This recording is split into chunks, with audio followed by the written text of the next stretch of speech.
اعوذ باللہ من الشیطان الرجیم بسم اللہ الرحمن الرحیم رب اشرح لی صدری ویسر لی امری واحلل عقدۃ من لسانی یفقہوا قولی۔ معزز خواتین و حضرات، السلام علیکم ورحمۃ اللہ وبرکاتہ۔ آپ کا میزبان عمر برلاس پروگرام انوار سحر کے ساتھ ایک دفعہ پھر حاضر خدمت، اور میں امید کرتا ہوں آپ صحت اور ایمان کی بہترین حالتوں میں ہوں گے اور ماہ رمضان کی برکتوں کو، فضیلتوں کو اور رحمتوں کو اپنے دامن میں خوب سمیٹ رہے ہوں گے۔ ناظرین، ماہ رمضان کے دن آہستہ آہستہ کم ہوتے جا رہے ہیں اور ختم ہوتے جا رہے ہیں۔ اگلے صرف 3 دن جو ہیں وہ باقی ہیں، اور یہ 3 دن جو ہیں ہم نے کچھ اس طرح گزارنے ہیں کہ ساری جو ہے وہ پچھلی کمیاں کوتاہیاں جو ہیں وہ ہم نے درگزر کر کے اور اس کو نظر انداز کر کے ہم نے اس کے بارے میں نہیں سوچنا کہ ہم نے کیا کچھ کھویا ہے، بس یہی توجہ کرنی ہے، مایوس نہیں ہونا، کیونکہ ایک لمحہ بھی اگر مل گیا نا ہم کو، ایک لمحہ بھی، تو اس لمحے بھی اللہ تعالیٰ کو وہ لمحہ پسند آ گیا تو ہمارے سارے معاملے سیدھے ہو جائیں گے۔ اس وجہ سے ہمیں پریشان بھی نہیں ہونا، مایوس بھی نہیں ہونا کہ ہم نے بہت زیادہ شاید وقت جو ہے وہ ضائع کر دیا۔ جو ہو گیا پاسٹ میں، کچھ لوگوں نے یقیناً بہت زیادہ جو ہے وہ نیکیاں کمائی ہوں گی، اور کچھ لوگوں نے یقیناً جو ہے وہ کچھ چیزیں اس طرح کی ہوں گی کہ دنیا کے بھی کام کیے ہیں، کچھ ذمہ داریاں بھی تھیں ان کو بھی ادا کیا ہے، اور ساتھ ساتھ اللہ کو خوش کرنے کے لیے بھی کام کیے ہیں۔ ناظرین، آپ جانتے ہیں کہ ماہ رمضان کے اس پروگرام میں یہ ساری جو ٹرانسمیشن ہے اور یہ ہمارا جو پروگرام ہے، اور اسی طرح جو دوسرے پروگرامات ہیں، یہ اس وقت جو ہے وہ آپ رمضان ٹی وی اسکاٹ لینڈ سے سن رہے ہیں۔ اور یہ پروگرام انوار سحر جو ہے، اس کے سپانسر ہیں رائٹ ڈوز فارمیسی، جن کا پیغام ہے کہ جب ڈوز ہی لینی ہے تو کوئی اور کیوں، رائٹ ڈوز، صرف اور صرف رائٹ ڈوز۔ ناظرین، ایک چیز یہاں پہ میں ضرور بتاتا چلوں کہ یہ آج جو ہے وہ خصوصی طور پہ ایک پروگرام اس لحاظ سے ہے کہ دنیا کے بعض حصوں میں آج 27ویں ہے، اور 27ویں جو ہے یہ رات اس حوالے سے بہت مقبول ہے کہ بہت ساری جو ہے وہ بار بار جب شب قدر کی بات ہوتی ہے تو 27ویں رات کا تذکرہ ضرور ہوتا ہے۔ دنیا ویسے تو شب قدر جو ہے وہ گھوم گھوم کے آتی ہے 5 طاق راتوں کے اندر، لیکن 27ویں کے بارے میں بعض علماء جو ہے وہ کہتے ہیں کہ اس میں شب قدر کے ملنے کے چانسز زیادہ ہوتے ہیں۔ تو اس اعتبار سے ہمیں اس موقع کو بھی ضائع نہیں جانے دینا، اس موقع کو بھی انتہائی خشوع و خضوع کے ساتھ جو ہے وہ اللہ تعالیٰ کے ہاں ہم نے اللہ تعالیٰ کی بارگاہ میں اپنے آپ کو پیش کرنا ہے۔ اور جب نیت صاف ہو، دل صاف ہو، پھر چند لمحے بھی اگر وہ کلک ہو جائیں تو اس میں آپ یہ سمجھ لیجئے کہ ہماری جو ہے وہ ساری کی ساری جو ہے وہ جو کیا کہتے ہیں امیدیں برآئیں گی، ساری کے سارے معاملات سیدھے ہو جائیں گے ہمارے۔ یہ جو نیت اور جو خلوص سے دل جو ہے یہ بہت ضروری ہے۔ ناظرین، آپ جانتے ہیں پروگرام انوار سحر کے 2 حصے ہوتے ہیں۔ پہلا حصہ ہم عمومی بات کرتے ہیں ماہ رمضان کے حوالے سے، یا کبھی کبھار ہم کوئی نہ کوئی مہمان لیتے ہیں جو زندگی کے کسی شعبہ سے ہوتا ہے، اور دوسرا حصہ جو ہے ہمارا خالصتاً جو ہے وہ دینی ٹاپک کے اوپر ہوتا ہے، اس پہ ڈسکشن کرتے ہیں۔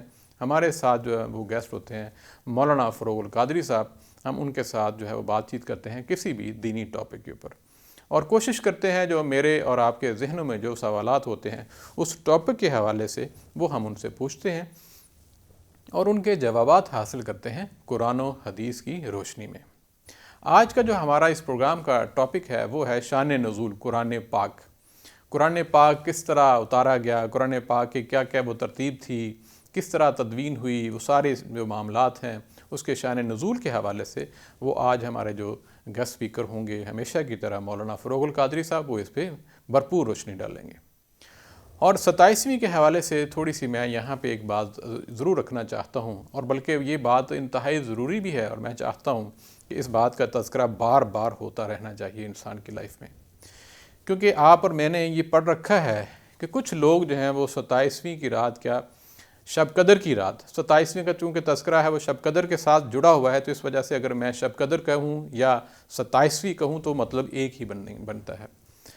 اگر جو ہے وہ اس شب قدر میں کوئی بھی شخص جو ہے عبادت کرتا ہے، اللہ تعالیٰ یقیناً سننے والے ہیں، اور یہ ہمارے لیے یہ سوچ کے ہی میرا خیال ہے کہ ہمیں اپنے اندر جو ہے وہ تبدیلی محسوس ہونی چاہیے کہ اللہ تعالیٰ جو ہے وہ ماہ رمضان میں، اور خاص طور پہ رات کے حصے میں، اور خاص طور پہ شب قدر میں پہلے آسمان پہ آتے ہیں، اور اللہ تعالیٰ اپنے بندوں کو پکار پکار کے کہتے ہیں کہ کوئی ہے مجھ سے معافی مانگنے والا، اور کوئی ہے مجھ سے برکت لینے والا، رزق مانگنے والا، صحت مانگنے والا، اولادیں مانگنے والا، کوئی ہے اپنی حاجتیں پوری کروانے والا. یہ منادی تو ہوتی ہے اور ہر رات ہوتی ہے، اور اسپیشلی جو ہے شب قدر میں تو اس کے پورے زمین کے اوپر جو ہے وہ فرشتے جو ہے اپنے پر پھیلا دیتے ہیں. ہر شخص کے ساتھ فرشتہ جو ہے وہ کھڑا ہوتا ہے، اور وہ فرشتہ جو ہے وہ اس کی مغفرت کے لیے دعائیں مانگ رہا ہوتا ہے. اور اگر کوئی انسان اس حالت میں ہوتا ہے جو دعائیں مانگ رہا ہوتا ہے کہ وہ فرشتہ آمین کہتا ہے. سوچئے کہ نظارہ کیا ہوگا، ایک ایسا منظر ہوگا شاید ہم دیکھ تو نہیں پاتے، لیکن جو لکھا ہوا ہے ہمیں یقین تو ہے اس پہ کہ ہم نے اس رات کو، شب قدر کی رات کو، اور ہر رات جو ہے وہ آخری 10 دن تو میں یہ کہتا ہوں کہ ہر رات کو اس طرح ٹریٹ کیا جائے، ہر رات کو اس طرح عبادت کی جائے کہ وہ رات جو ہے وہ ایسے ہی ہو کہ شب قدر کی رات ہے. کیونکہ ہمیں نہیں پتہ، کوئی ایک لمحہ بھی جو ہے وہ شب قدر کا ہمیں مل جاتا ہے تو ہمارے جو ہے اگلے پچھلے سارے معاملات صاف ہو جاتے ہیں. کیونکہ ہمارا مقصد کیا ہے؟ اپنے آپ کو بخشوانا ہے. ہمارا مقصد کیا ہے؟ اپنے گناہوں کی تلافی کرنی ہے. ہمارا مقصد کیا ہے؟ اللہ کی خوشنودی حاصل کرنی ہے. ہمارا مقصد کیا ہے؟ جنت کا حصول ہے. ہمارا مقصد کیا ہے؟ دوزخ سے نجات ہے. یہ سارے مقاصد جو ہیں وہ ایسے ہی ہیں، بیٹھے بیٹھے یا سوئے سوئے تو پورے نہیں ہونے والے. وہ اٹھ کے بیٹھ کے، وضو کر کے، اللہ تعالیٰ کی بارگاہ میں جا کے، یا آپ کہیں پہ بھی ہیں، آپ اپنے بیڈ پہ ہیں، بستر پہ ہیں، آپ اپنے گھر میں ہیں، ڈرائنگ روم میں، کسی جگہ بھی ہیں، چھوٹا سا جائے نماز بچھا لیجئے اور اللہ کے ہاں جو ہے وہ 2 نفل پڑھیے، پھر پڑھیے اور پڑھیے، تذکرہ، ذکر، اذکار کریے، قرآن پاک کی تلاوت کیجئے، تفسیر پڑھیے. آپ کا کوئی بھی جو عمل ہے جو آپ کے بعض کا ہوتا ہے دل نہیں چاہ رہا ہوتا، تھکاوٹ ہوتی ہے کہ آپ وہ جو ہے وہ نفل پڑھیں، تو بیٹھ جائیں، بیٹھ کے قرآن پاک کی تلاوت شروع کر دیں. وہ جو فرشتہ آپ کے ساتھ ہے وہ دیکھتا ہے، وہ دیکھتا رہے گا کہ اس وقت جو ہے آپ مشکل میں اگر ہیں تو بیٹھ کے بھی، اگر آپ لیٹ کے بھی سارا ذکر اذکار کر رہے ہیں، کیونکہ اللہ سے کنیکشن ضروری ہے. اگر آپ کا کنیکشن جڑا رہے، یہ ضروری نہیں ہے کہ آپ اس طرح کھڑے ہیں، یہ اس طرح کھڑے ہیں، یہ لیٹ گئے ہیں. کنیکشن آپ کا جو جڑا رہے گا تو وہ فرشتہ جب واپس جائے گا، اور آپ کو پتہ ہے ان کی ڈیوٹیاں چینج ہوتی ہیں اور واپس جاتے ہیں، تو سوال یہی ہوتا ہے میرا بندہ کیا کر رہا تھا. تو اگر تو یہی مصروفیت ہے کہ ہم یا تو ذکر کر رہے ہیں، یا تلاوت کر رہے ہیں، یا معافیاں مانگ رہے ہیں، یا گڑ گڑا کے رو رہے ہیں، تو اللہ تعالیٰ کے ہاں وہ پھر اللہ تعالیٰ فرماتے ہیں گواہی دو اس کی، میں نے اس بندے کی جو ہے وہ گناہوں کو بخش دیا ہے. اور یہ رات، آخری رات، خاص طور پہ آپ کو پتہ رمضان کی آخری رات، یہ ساری چیزوں کا مفہوم ہے کہ اللہ تعالیٰ پوچھتے ہیں میں بتاؤ کیا نام دوں ان کو، تو پھر فرشتے کہتے ہیں کہ یا اللہ انہوں نے تو تیری عبادت کی ہے، تو اللہ تعالیٰ پھر فرماتے ہیں ان کے سارے پچھلے گناہ بخش دیے گئے. اب آپ خود اندازہ لگائیں کہ یہ چیزیں جو ہیں یہ چھوٹی نہیں ہیں، چونکہ ہم دیکھتے نہیں ہیں نا. ہم تو دیکھتے ہیں یہاں کی دنیاوی چیزیں، بلڈنگز، عمارات، پیسہ، دولت، یہ ہمیں شیطان جو ہے اٹریکٹ کرتا ہے ان چیزوں کی طرف. ہمیں ان چیزوں میں شاید اتنا ایمان نہیں ہے جتنا ہونا چاہیے. تو ساری بات کرنے کا مطلب یہ ہے کہ ہمارا جو تعلق ہے ان راتوں میں اور دن میں بھی، خاص طور پہ رمضان کے ایک ایک لمحے میں، یہ رمضان چھوٹی چیز نہیں ہے، یہ وہ پیریڈ ہے، وہ مرحلہ ہے، وہ یہ دن ہیں جن میں جنت جو ہے حلال ہو جاتی ہے اور جہنم جو ہے وہ حرام ہو جاتی ہے. جہنم کے دروازے بند ہو جاتے ہیں، جنت کے دروازے سارے کھل جاتے ہیں. اب آپ خود اندازہ لگائیں کہ ایک مال آپ کے سامنے ہو، دروازے اس کے کھل رہے ہوں تو لوگ کس طرح بھاگ کے جاتے ہیں، اور دوسرا مال اگر بند ہے تو لوگ تو توجہ نہیں دیتے، اور دینی بھی نہیں چاہیے ہوگی. تو کہنے کا مقصد، ساری بات سمجھانے کا مطلب یہی ہے کہ اس لمحے، اس شب قدر کو ہم نے ایک ایک لمحے کو جو ہے وہ اپنا استعمال کرنا ہے اللہ تعالیٰ کی خوشنودی کے لیے. ہو سکتا ہے جو اب میں اس وقت بات کر رہا ہوں، یہ آپ جو اس وقت سن رہے ہوں اور آپ جو اس وقت عمل کر رہے ہوں، اس وقت ہی شب قدر ہو سکتا ہے، اور ہمارا یہ عمل اور آپ کا وہ عمل جو اس وقت آپ کر رہے ہیں ملٹی پلائی ہو جائے، کہ ہمارا اس طرح گنا جائے کہ 83 سال جو ہیں آپ بیٹھے ہوئے ہیں، ذکر کر رہے ہیں، آپ 83 سال جو ہیں وہ اچھی اچھی باتیں سن رہے ہیں، یا میرے نامہ اعمال میں یہ درج ہو جائے کہ 83 سال جو ہے وہ اچھی اچھی باتیں یہ بندوں کو کہہ رہا تھا، تو ہمارا تو کام ہو گیا. ہمارے اور کیا ہمیں چاہیے؟ ہمیں تو نامہ اعمال انشاءاللہ تعالیٰ وہاں پہ پاس ہے. اور یہی ہے آگے معاملات ہیں کہ ہم کتنی محنت کرتے ہیں. ہم اے گریڈ میں پاس ہوتے ہیں، بی گریڈ میں ہوتے ہیں، سی میں ہوتے ہیں، پاس ہوں گے، درجے ہیں، وہ کس درجے میں ہم پہنچیں گے. لیکن یہاں پہ ایک انتہائی امپورٹنٹ بات، لسٹ میں آنا ضروری ہے. اور لسٹ میں اگر نام نہ آیا، آپ جاگ بھی رہے ہیں یا میں جاگ بھی رہا ہوں، اور اگر سارا کچھ کرنے کے بعد بھی اگر نام نہیں آتا تو پھر تشویش ہے، پھر تباہی ہے، پھر ضلالت ہے، پھر رسوائی ہے، سارا کچھ ہے. اس سے بچنا ہے. وہ پرچہ بھی لیک ہوا ہے اور مجھے اور آپ کو علم ہے پھر بتاؤں گا، یہ بڑا ضروری ہے کیونکہ اللہ کے رسول بھی اس طرح چیزیں جو ہیں وہ اپنے صحابہ کو بتاتے تھے، اور اللہ کے رسول جو بتاتے تھے وہ ہم اور آپ کے لیے وہ ساری تعلیم ہے، ہمیں بار بار ایک دوسرے کو بتاتے رہنا چاہیے۔ وہ کیا ہے؟ وہ 4 لوگوں سے بچنا ہے، کیونکہ 4 لوگ جو ہیں اگر ہمارا شمار ان 4 لوگوں میں ہو گیا اور پھر ہم شب قدر میں جو مرضی کرتے رہیں، ہم ایک ٹانگ پہ کھڑے ہو کے ساری رات جو ہے وہ وتر پڑھتے رہیں اور نوافل پڑھتے رہیں، تہجد پڑھتے رہیں، تراویح پڑھتے رہیں، جو مرضی کرتے رہیں، لسٹ میں نام نہیں آئے گا، ملٹیپلائی 0، کیونکہ یہ بات جو ہے اللہ کے رسول کی ہے۔ اب میں کیسے کہہ سکتا ہوں کہ اس میں گنجائش ہے، کیونکہ وہ 4 لوگ بہت وہ ضروری ہیں۔ نمبر 1، سب سے پہلے والدین کے نافرمان تو نہیں ہم۔ اگر والدین کے نافرمان ہیں، جتنی مرضی قرآن پڑھ لیں، تفسیر پڑھ لیں، سب کچھ پڑھ لیں، والدین ناراض ہیں، 0۔ بلکہ وہ پنجابی میں وہ کیا کہاوت بھی ہے نا کہ جس کے والدین زندے والدین ناراض اندر رب بھی ناراض، کوئی ہے اس طرح دی نا۔ تو اب وہ ہے کہ اس طرح کی چیز جو ہے، والدین اگر خوش ہیں تو اللہ خوش ہے، یہ بالکل پتھر پہ لکیر ہے۔ اور والدین کو خوش کرنے کے لیے یہ میں نے اور آپ نے سوچنا ہے کہ کہیں کسی لمحے ہم نے دل تو نہیں دکھایا۔ بظاہر یہ ہوتا ہے کہ ہمارے ذہن میں ہوتی ہے نافرمانی کہ ہم نے بہت ان کو جو ہے وہ اونچی آواز سے کوئی شاؤٹ کیا ہو تو وہ نافرمانی ہے، اور انکار کیا ہو نہیں۔ کچھ ایسا عمل جس سے ان کا دل دکھ جائے وہ بھی نافرمانی ہے۔ کچھ ایسا عمل جس سے ان کے کہے ہوئے کام کو ہم نے نو کر دیا ہے، بے شک ہنس کے کر دیا ہے، وہ نافرمانی میں آتا ہے۔ اس سے بچنا ہے، اور ہم سب غلطیاں تو کرتے ہیں۔ میں نے اگر آپ نے کچھ ایسا کہیں زندگی میں کچھ ایسا معاملہ خدا نہ خواستہ کیا ہے تو ابھی فوری طور پہ توبہ کرنی بنتی ہے، اور اگر والدین موجود ہیں تو فوراً ان کے پاس تھوڑی دیر کے لیے بیٹھ جائیں۔ کہنے میں کوئی حرج نہیں ہے، ابا جان، اماں جان، میں نے بہت غلطیاں کی ہوں گی، کبھی کبھی میں نے آپ کو ناراض بھی کیا ہوگا، آپ کی کہی ہوئی باتوں کو جو ہے میں نے بھول کے یا دانستاً یا دانستہ طور پہ میں نے شاید ریجیکٹ بھی کر دیا ہو، مجھے معاف کر دیجیے۔ والدین تو اس لمحے کے لیے وہ تو آنکھوں میں آنسو لے کہتے بیٹا کیسی باتیں کرتے ہو، ہم تو معاف کرنے والے ہیں، کیونکہ وہ والدین ہیں، ان کا ریلیشن ہی ایسا ہے۔ اور یہاں پہ شرمندگی نہیں ہے، شرمندہ نہیں ہونا ہے، کہنا ہے، اور والدین کو میک شور کرنا ہے، پکا کرنا ہے کہ والدین کی نافرمانی والی لسٹ میں تو نہیں ہے۔ یہ کام میں نے اور آپ نے کرنا ہے، اور یہ بہت ہی ضروری ہے۔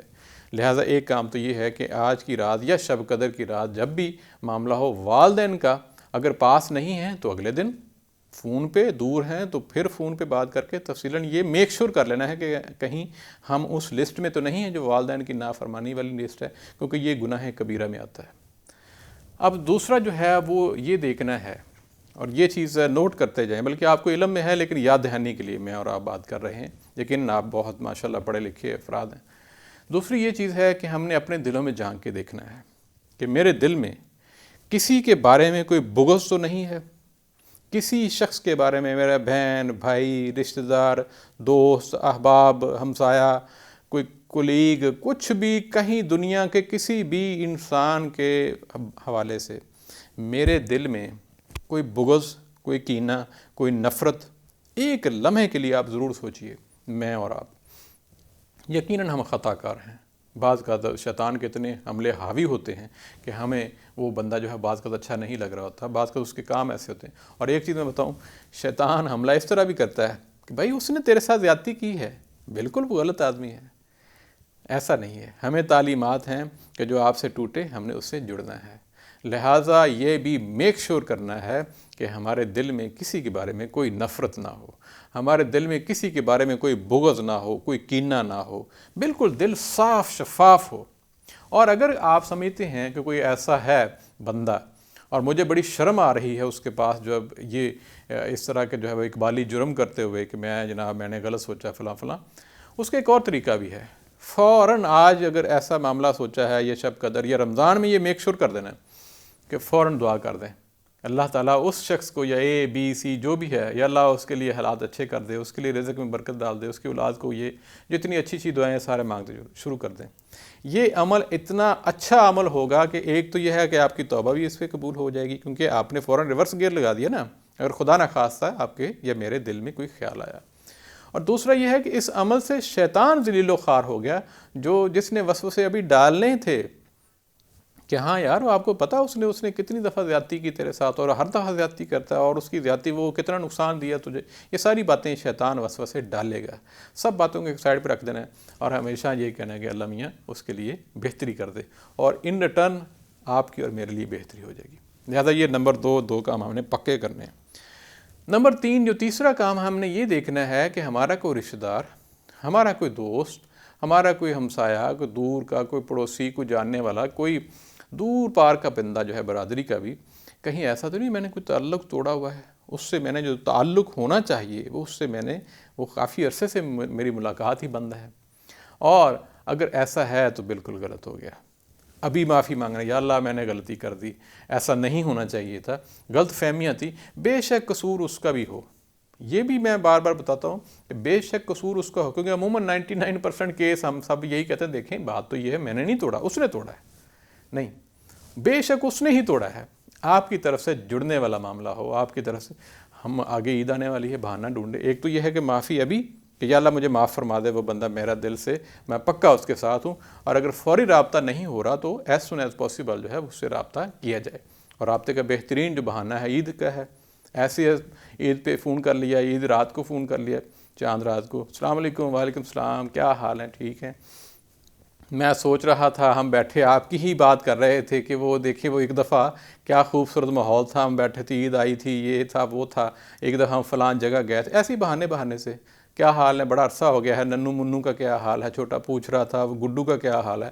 ایسے بہانوں سے جو ہے وہ نہ ہی شرمندگی والا معاملہ ہوگا اور نہ ہی کوئی ایسا معاملہ، آپ کا تعلق جڑ جائے گا. کیونکہ آپ نے نیت صاف ہے اور نیت آپ کی دل میں یہ ہے ساری بات کہ تعلق کو جوڑنا ہے. لہٰذا یہ بھی میک شور کرنا ہے، عید آ رہی ہے، لہٰذا لسٹ سے یہ بھی خارج کہ ہم نے ان 3 والی لسٹ میں بھی نہیں آنا. اور چوتھی لسٹ میں چوتھا جو نام ہے، یہ چوتھا جو بندہ ہوگا، قسم جو ہے، وہ یقیناً میں اور آپ اس میں نہیں ہوں گے. اور وہ ہے کہ کہیں ہم پکے جو ہے وہ پکے شرابی تو نہیں ہیں، شراب پینے والے دھت ہیں اور صبح و شام ہمارا یہی مشغلہ ہے، یا ہم اکثر جو ہے ان چیزوں میں رہتے ہیں، غرق رہتے ہیں. یقیناً میں اور آپ یقیناً انشاءاللہ اور ایسا نہیں ہوگا. اور اگر خدا نخواستہ غلطیاں ہر انسان کی ہوتی ہیں، اور اگر کبھی کچھ لائف میں کچھ ایسا ہوا ہے تو سمپل، یہ تو بلکہ سب سے آسان ہے، کیونکہ کسی کے پاس تو جانا ہی نہیں ہے، سیدھا اوپر نماز جو ہے 2 نفل پڑھ کے اللہ میں غلطی ہوگی، آپ جانتے ہیں کوتاہیاں ہوتی ہیں ہر انسان میں، تو معاف کرنے والا ہے. معافی مانگ کے ساری جو ہے نا یہ ٹکیں جو ہیں یہ پکی کر کے یہ لسٹ سائڈ پہ کر دیں. اور اس کے بعد جو ہے پھر ذکر آپ کا ایک دفعہ بھی اگر ہو جائے گا نا تو وہ ملٹی پلائی 83 ایئرس. ایک نفل 2 نفل بھی پڑھ لیں گے نا تو ملٹی پلائی 83. آپ یہ کیونکہ اللہ تعالیٰ کے سٹاک میں کمی نہیں آنے والی. یہ نہیں ہے کہ آپ نے 6 گھنٹے جو ہے وہ مسلسل جو ہے وہ زبان رکے نہ اور مسلسل آنکھیں جو تلاوت کرتی رہیں یا مسلسل آپ نفل پڑھتے رہیں. جو میری سمجھ بوجھ ہے، جتنا تھوڑا بہت جو ہے آپ جیسے پڑھے لکھوں کے ساتھ جو اٹھا بیٹھا ہوں، وہ سمجھ بوجھ یہی کہتی ہے کہ اللہ تعالیٰ کے ہاں جو ہے وہ نیت اور خلوص بہت بہت کمال کا ہے اور وہ اس کی بڑی اہمیت ہے. ایک لمحے کا بھی آپ کا جو ہے وہ خلوص نیت کے ساتھ جو ہے وہ کہی ہوئی بات، ایک کیا ہوا عمل جو ہے وہ چاہے 2 نفل ہی ہیں، پوری رات آپ نے 2 نفل ہی پڑھیں اگر، اور 2 نفل اس یقین کے ساتھ پڑھیں کہ اللہ تعالیٰ سے معافی کے طلبگار ہیں، وہ 2 نفل ہی کافی ہیں. وہ 2 نفل انشاءاللہ تعالیٰ، میرا ایمان یہ کہتا ہے کہ اللہ تعالیٰ ان 2 نفلوں کی بنیاد پہ ہی سارے بیڑے پار کر دے گا انشاءاللہ تعالیٰ. اسی طرح چھوٹی سی چھوٹی جو چیز ہے وہ چاہے ذکر ہے، اذکار ہے، چھوٹی سی بات ہے، بچوں کو بٹھا لیں اور بچوں کو بٹھا کے ایسے ننی منی جو ہیں یہی چھوٹی چھوٹی اچھی اچھی باتیں کر دیں. بیٹا بڑوں کا احترام، والدین کی نافرمانی ہے وہ انسان کو کدھر لے جائے گی. یہ ساری جب چیزیں جو ہم کریں جائیں گے تو وہ ہوگا کیا کہ 83 ایئرس کے ساتھ وہ عمل ملٹی پلائی ہوتا جائے گا. یعنی کہ سارا جو کچھ جو کیا ہے وہ ملٹی پلائی 83 ایئرس. اور یہ بھی حکم ہے کہ ہمیں کہتے رہنا چاہیے. قرآن کے ساتھ ہم نے جڑنا ہے، یہ بہت ضروری ہے. اور قرآن میں اس لیے بار بار کہتا ہوں کہ کیونکہ اللہ تعالیٰ خود فرماتے ہیں کہ جس کے ساتھ میں بھلائی کرتا ہوں اس کو میں دین کی سمجھ دیتا ہوں. اب آپ خود سوچ لیجئے، میں اور سوچ لوں کہ اگر تو ہم دین کو پڑھنا شروع کر دیا ہے، دین کو سمجھنا شروع کر دیا ہے، قرآن پاک کو ہم نے پڑھنا شروع کر دیا ہے، تو اس کا مطلب ہے اس وقت اللہ تعالیٰ ہمیں بھلائی کی طرف لے کے جا رہے ہیں. اور اگر ہم دین سے دوری کی طرف جا رہے ہیں، دین سے بالکل رابطہ جو ہے پہلے والا بھی جو تھا وہ بھی اب ختم ہوتا جا رہا ہے، یہ کم ہوتا جا رہا ہے، دین سائڈ پہ رہ رہا ہے اور ہم اس طرف جا رہے ہیں، تو پھر بھی سمجھ لینا چاہیے کہ اس وقت شیطان کی ڈوری جو ہے وہ ہمارے اوپر زیادہ حاوی ہو گئی ہے، کیونکہ اللہ تعالیٰ خود فرماتے ہیں کہ دین کے ساتھ جو جڑ جائے، اور قرآن پاک سے بڑی چیز کوئی نہیں ہے کہ ہم قرآن پاک کو پڑھیں اور قرآن پاک کو پڑھائیں، قرآن پاک کو سمجھیں اور قرآن پاک کو سمجھائیں۔ یہ جو آج کا ہمارا چونکہ ٹاپک بھی اس حوالے سے ہے، قرآن پاک کے اوپر ہے، اس کے اوپر ان کی ترتیب کیسے تھی، تدوین کیسے تھی، یہاں میں ایک چیز جو ہے پھر میں دہرانا چاہتا ہوں، یہ ایک دفعہ پہلے بھی پڑھی اور بڑی ریلیونٹ لگتی ہے، اور یہ میں چھوٹا سا واقعہ یہاں پہ بیان کروں گا، اور پھر میں اس کو یہاں پہ آپ خود سمجھ جائیں گے کہ اس واقعے کی اہمیت ہے۔ یہ ویتنام کی جنگ میں خاص طور پہ ایک سچا واقعہ ہے کہ ایک فوجی جو تھا، اس کی والدہ جو تھی گھر پہ تھی اور وہ محاذ جنگ پہ تھا۔ اب اسے یہ فکر لاحق رہتی تھی کہ میری والدہ جو ہے اس کے پاس پتہ نہیں خوراک ہوگی کہ نہیں ہوگی، کیونکہ وہ کہیں باہر تو جا نہیں سکتی تھی، اور وہ اپنے قریبی جو ہے اس کے پاس جو غلہ اس نے انتظام کیا ہوگا وہ تو ختم ہو چکا تھا، لہٰذا وہ کیا کرتا تھا کہ اس کے پاس شاید پیسے ہوں یا نہ ہوں، تو وہ فوجی جو ہے وہ ہر مہینے جو ہے باقاعدگی سے جو اسے تنخواہ جو بھی ملتے تھے پیسے، وہ چیک جو ہے وہ والدہ کو بھجوا دیتا تھا کہ والدہ اس کو بینک میں لے جا کے جو بھی کیش ویش کرنا اور اگلے اپنے سارے معاملات وہ کر لے۔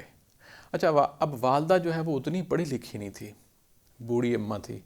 وہ کیا کرتی تھی، وہ جب خط آتا تو وہ جو ہے خط جو ہے وہ باقاعدہ طور پہ ایک سائڈ پہ جو ہے وہ ایک صندوق میں رکھ دیتی کہ میرے پتر کی کوئی چٹھی ہے اور بڑی کوئی کام کی چٹھی ہے۔ پتر آئے گا، پوچھے گا اماں میں نے خط لکھا تھا، تو وہ بعد میں اگر ملے گا نہیں تو میں تو وہ غصے ہوگا، شرمندگی ہوگی، لہٰذا وہ رکھتی گئی، اور لیکن اس کے پاس غلہ بھی ختم ہو گیا، کھانے پینے کا انتظام بھی سارا ختم ہو گیا۔ بعد میں کافی عرصے بعد جب جنگ جو ہے وہ بادل چھٹے، معاملات صحیح ہوئے، جب واپس وہ فوجی اپنے گھر میں گیا، لیکن اس اطمینان کے ساتھ جا رہا تھا کہ میری ماں تو بالکل ٹھیک ہوگی، لیکن جب گھر پہنچا تو ماں تو تھی نہیں۔ جب محلے والوں سے پوچھا کہ وہ کدھر ہیں، تو انہوں نے کہا کہ وہ تو اس وقت انتہائی جو غربت کی حالت تھی، مفلسی کی حالت تھی، کبھی کوئی کھانا دے جاتا تھا کبھی نہیں دیتا تھا، لہٰذا وہ اس بھوک اور افلاس کی جنگ لڑتے لڑتے وہ فوت ہو گئی۔ وہ بڑا حیران ہوا کہ یہ بھوک اور افلاس کی جنگ کیسے ہو سکتی ہے، لہٰذا اس نے کیا کیا، اس نے بڑا پریشان تھا، اب یہ کس سے پوچھتا کہ سارا معاملہ کیا تھا، تو وہ گھر میں جو ہے وہ باقی جو ہے ساز و سامان جو تھا والدہ کا وہ دیکھنے شروع ہوا، تو اسے ایک صندوق ملا تھا، اور اس کے اندر جب کھول کے دیکھا تو اس کے سارے خطوط پڑے ہوئے تھے، اور خطوط کے اندر جو وہ سارے چیک پڑے ہوئے تھے، اور اس وقت اسے سمجھ آ گئی کہ اگر میری والدہ پڑھی لکھی ہوتی تو یہ چیک کیش کروا کے خاص طور پہ وہ بھوک سے تو نہ مرتی۔ یہ جو ہمارا جو قرآن پاک ہے، یہ انسانیت کے لیے یہ بھی چیک ہے، اگر ہم اسے کیش نہیں کروائیں گے، اس کو سمجھیں گے نہیں، اس کو پڑھیں گے نہیں، تو ہماری جو انسانیت ہے، ہمارے اندر کی جو بندگی ہے، وہ اس کا وجود ختم ہو جائے گا۔ اس کا وجود ختم اس طرح ہوگا کہ ہمیں پتہ نہیں ہوگا کہ اللہ تعالیٰ کو یاد کس طرح کرنا ہے، اللہ تعالیٰ کی عبادت کیسے کرنی ہے، اللہ تعالیٰ کو منانا کیسے ہے، استغفار کیسے کرنا ہے، ہم نے ذکر اذکار کیسے کرنا ہے، ہم نے رسول اللہ صلی اللہ علیہ وآلہ وسلم کی تعلیمات کو کیسے ماننا ہے، کیسے عمل کرنا ہے، یہ ساری چیزیں قرآن و حدیث کے اندر ہیں۔ تو اگر وہی ہم چیک جو ہے سنبھال کے رکھتے گئے، قرآن پاک تو بڑی اچھی کاپی میں محفوظ ہے اور ہر گھر میں ماشاءاللہ ہے، ہر بچے کے پاس ہے، ہر ایک کی الماری میں پڑا ہوا ہے، اور اگر اس کے پڑھ نہ سکے، اس کو کیش نہ کروا سکے، تو یہ یقیناً جو ہے ہمارے حالات جو ہیں وہ اس مائی سے بہتر نہیں ہونے والے، اور یہ بہت ہی خوفزدہ ہونے والی بات ہے، بڑی شرمندگی والی بات ہے۔ اس لیے خاص طور پہ آج کا چونکہ پروگرام قرآن پاک کے اوپر ہے، قرآن پاک کو سمجھنا بہت ضروری ہے۔ اور یہ چیز میں آپ کو ایک اور چیز بتا دوں کہ شروعات کیسے کریں، بچوں سے کس طرح کریں۔ قرآن پاک کے اندر بہت سی کہانیاں بھی ہیں، کہانیوں سے آپ شروع کر سکتے ہیں، اور قرآن کے جو سٹوریز ہیں، قرآنک سٹوریز، بچوں کو اس طرف لگائیں، شروعات وہاں سے کر لیں، اور اس طرح کی تاکہ دلچسپی والا معاملہ پیدا ہو جائے۔ پھر وہ ہر سورہ کے اندر کوئی نہ کوئی واقعہ ہے اسے ڈھونڈے گا، کوئی نہ کوئی سٹوری ہے اسے ڈھونڈے گا، اس سٹوری کو، اس واقعہ کو ریلیٹ کریں لائف کے ساتھ کہ آج کی لائف میں ہے وہ کس طرح اس کی جو ہے امپلیمنٹیشنز ہیں، تو بچہ کے ساتھ آہستہ آہستہ وہ ہر کہانی، ہر سورہ کو جو ہے وہ اس کا جب آپ بیک گراؤنڈ بتائیں گے تو تب وہ بچہ آگے جو ہے پڑھنا شروع ہو جائے گا۔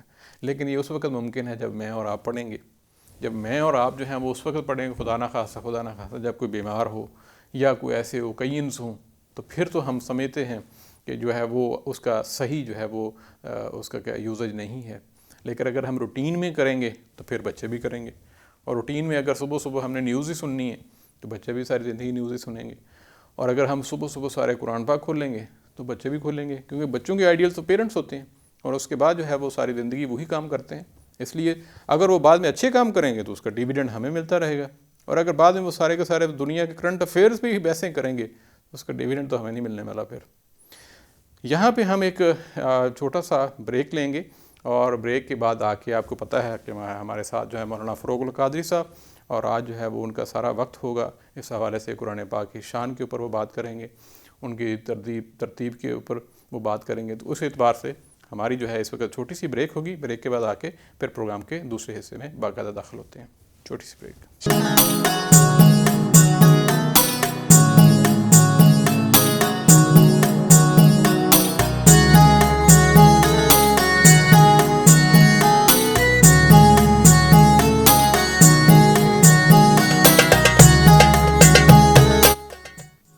جی ناظرین، پروگرام ہمارے سحر میں ایک دفعہ پھر آپ کو خوش آمدید کہتے ہیں، اور اس وقت ہم پروگرام کے دوسرے حصے میں داخل ہو چکے ہیں.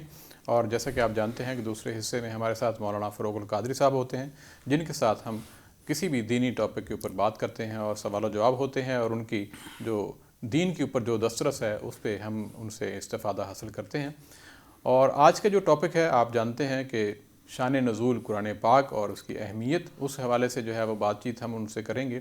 اور سب سے پہلے جو ہے ہم ان کو ویلکم کرتے ہیں شو میں. السلام علیکم مولانا، کیسی تھی؟ وعلیکم السلام ورحمۃ اللہ. الحمدللہ بخیر ہوں میں، الحمدللہ، ماشاء اللہ کرم ہے. اور آج کا جس طرح کا ٹاپک آپ کے علم میں ہوگا کہ آج برطانیہ کے کیا دنیا کے مختلف حصوں میں آج جو ہے وہ شب قدر ہے، 27ویں رات ہے. زیادہ گمان تو یہی ہے کہ 27ویں رات کو ہی ہوتی ہے، لیکن ہے کہ وہ جس طرح آپ بتائیں گے کہ اس کے بارے میں اور بھی بہت سی آراء ہیں. تو آج سب سے پہلے تو یہ بتائیے کہ یہ جو شب قدر ہے اس کی جو فضیلت ہے اس کے حوالے سے پلیز تھوڑا سا بتائیے. بسم اللہ الرحمن الرحیم. انا انزلناہ فی لیلۃ القدر وما ادراک ما لیلۃ القدر لیلۃ القدر خیر من الف شہر تنزل الملائکۃ والروح فیہا باذن ربہم من کل امر سلام ہی حتی مطلع الفجر. صدق اللہ العظیم. عمر بھائی، میں آپ کا مشکور ہوں کہ آپ ماشاءاللہ میرے آنے سے پیشتر آپ نے بڑے اچھے مضامین بڑے پرمغز لب و لہجے میں آپ نے اپنے دیکھنے والوں تک پہنچائے ہیں، اپنے ناظرین تک. اللہ اسے قبول فرمائے اور ہم سب کو ان راہوں پہ چلنے کی توفیق عطا فرمائے. آمین. یہ ہمارے اور آپ کی خوش نصیبی ہے کہ ہم لوگ دیار مغرب میں رہتے ہوئے بھی آج کی مقدس شب میں، جبکہ اس وقت رات کا سناٹا ہے جی، اور پھر بھی اللہ کے نیک بندے آج کی شب جو ہے 27ویں رمضان پاک کی مناسبت سے، شب قدر کی مناسبت سے اپنے اپنے گھروں میں اللہ کے حضور سربہ سجود ہیں. اور ہم نے اس حوالے سے بزم سجائی ہے. خدا کرے کہ ہمارا اور آپ کا بیٹھنا اور بولنا اللہ اس کے رسول کی بارگاہ میں قابل قبول ہو، آمین. ذریعہ نجات بن جائے، اور ہماری دعائیں آج کی شب میں باب اجابت الہی میں قبول ہو جائیں. آمین. بلا شبہ شب قدر ایک مقدس رات ہے جس کے بارے میں اللہ کے نبی سرور کائنات صلی اللہ علیہ وسلم نے ارشاد فرمایا کہ شب قدر کو رمضان پاک کے عشر اخیر کی طاق راتوں میں تلاش کرو. جی، وہ 21 ہے، 23 ہے، 25 ہے، 26 ہے، 27 ہے اور 29 ہے. جی، ان راتوں میں شب قدر کی تلاش، اور وہ اس لیے ہے کہ ہم عبادات میں محنت کریں، مشقت کریں. جی، دانائے غیوب صلی اللہ تعالیٰ علیہ وسلم کو اس کا علم تھا کہ وہ کب ہے، مگر حدیث پاک میں یہ بات ملتی ہے کہ جب اللہ کے نبی سرور کائنات صلی اللہ علیہ وسلم اس سے پہلے کہ وہ نکلے اور بتاتے کہ شب قدر کب ہے، تو دیکھا آپ نے کچھ بعد لوگ اس شب قدر کے باب میں لڑ رہے تھے، آپس میں جھگڑ رہے تھے. تو اللہ کے نبی سرور کائنات نے ارشاد فرمایا کہ اب وہ علم ہم سے اٹھا لیا گیا. یعنی کہ مقصد یہ تھا کہ اس سال شب قدر کب تھی، اس سے پہلے کہ میں انہیں بتاؤں وہ علم اٹھا لیا گیا ان کے لیے، پر پیغمبر کو پتہ ہے. جی. اب یہ بتایا اس لیے نہیں کہ تاکہ ہم عبادات میں کوشش کریں، تکیہ نہ لگا لیں کہ آج 27 نہ آئی تھے تو آج ہی شب قدر ہے بس، جی، ہے نا، جی. یا 25 ہے تو آج ہی رات ہے. پورے رمضان پاک ہمیں عبادت نہیں کرنی ہے، جی، اور صرف ایک رات اٹھ کے نماز پڑھ لینی ہے بس. ہم پوری 83 سال کی عبادت بن جائے گی. پوری زندگی کے اعمال ہم نے آج بخشوا لی ہیں. تو یہ کیفیت نہ ہو پائے، بلکہ مقصود یہ ہے رات کے تعین نہ کریں. مقصد یہ ہے کہ ترغیب دلانا جی، کہ تم اٹھو اور نماز پڑھو، بے شک. ہے نا. تو یہ مقصد یہ تھا. اب رہی بات کہ 27ویں ہم کی رات کو ہم ترجیح کیوں دیتے ہیں؟ اس کی وجہ یہ ہے کہ بعض محدثین، بعض صحابہ اس طرف گئے ہیں، حضرت ابن عباس ہیں، بہت بڑے مفسر ہیں، حضرت ابی ابن کعب ہیں، اور دوسرے صحابہ اس طرف گئے ہیں کہ 27ویں شب جو ہے، محدثین میں علامہ قرطبی ہیں، شیخ عبدالحق محدث دہلوی ہیں، اس طرف گئے ہیں کہ 27ویں شب جو ہے وہ شب قدر ہوتی ہے۔ واللہ اعلم بالصواب، اللہ ہی بہتر جانتا ہے۔ لیکن یہ بات متفق علیہ ہے کہ اگر کسی نے رمضان پاک کے ہر راتوں میں اس نے عبادت کی ہے نا، بے شک، تو کسی نہ کسی ایک رات میں شب قدر ہوگی، اور شب قدر جو ہے انشاءاللہ وہ پائے گا، اور اس کے مقدرات کی معراج ہوگی، گناہ بخش دیے جائیں گے۔ بے شک، شب قدر دراصل اس لیے بھی ہے کہ اللہ کے نبی سرور کائنات صلی اللہ علیہ وسلم کی بارگاہ مقدس میں انبیاء بنی اسرائیل کا تذکرہ ہو رہا تھا، حضرت موسیٰ، حضرت عیسیٰ، حضرت یوشع، حضرت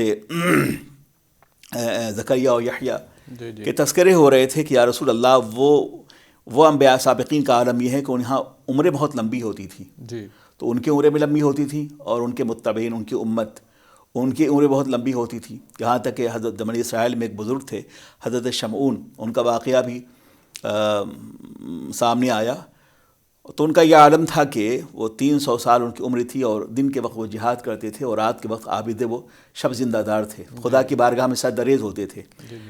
تو اللہ کے نبی سرور کائنات صحابہ نے کہا یا رسول اللہ، وہ تو بڑے خوش نصیب ہوں گے، پھر انبیاء سابقین اور ان کی امتیں لمبی انہیں عمر ملتی تھی اور وقت زیادہ ہوتا تھا عبادت کرنے کا، ان کی نسبت ہم لوگوں کی عمریں بہت کم ہیں اور کم جیتے ہیں، لہٰذا ہمارے نام اعمال میں نیکیاں تو کم ہوں گی۔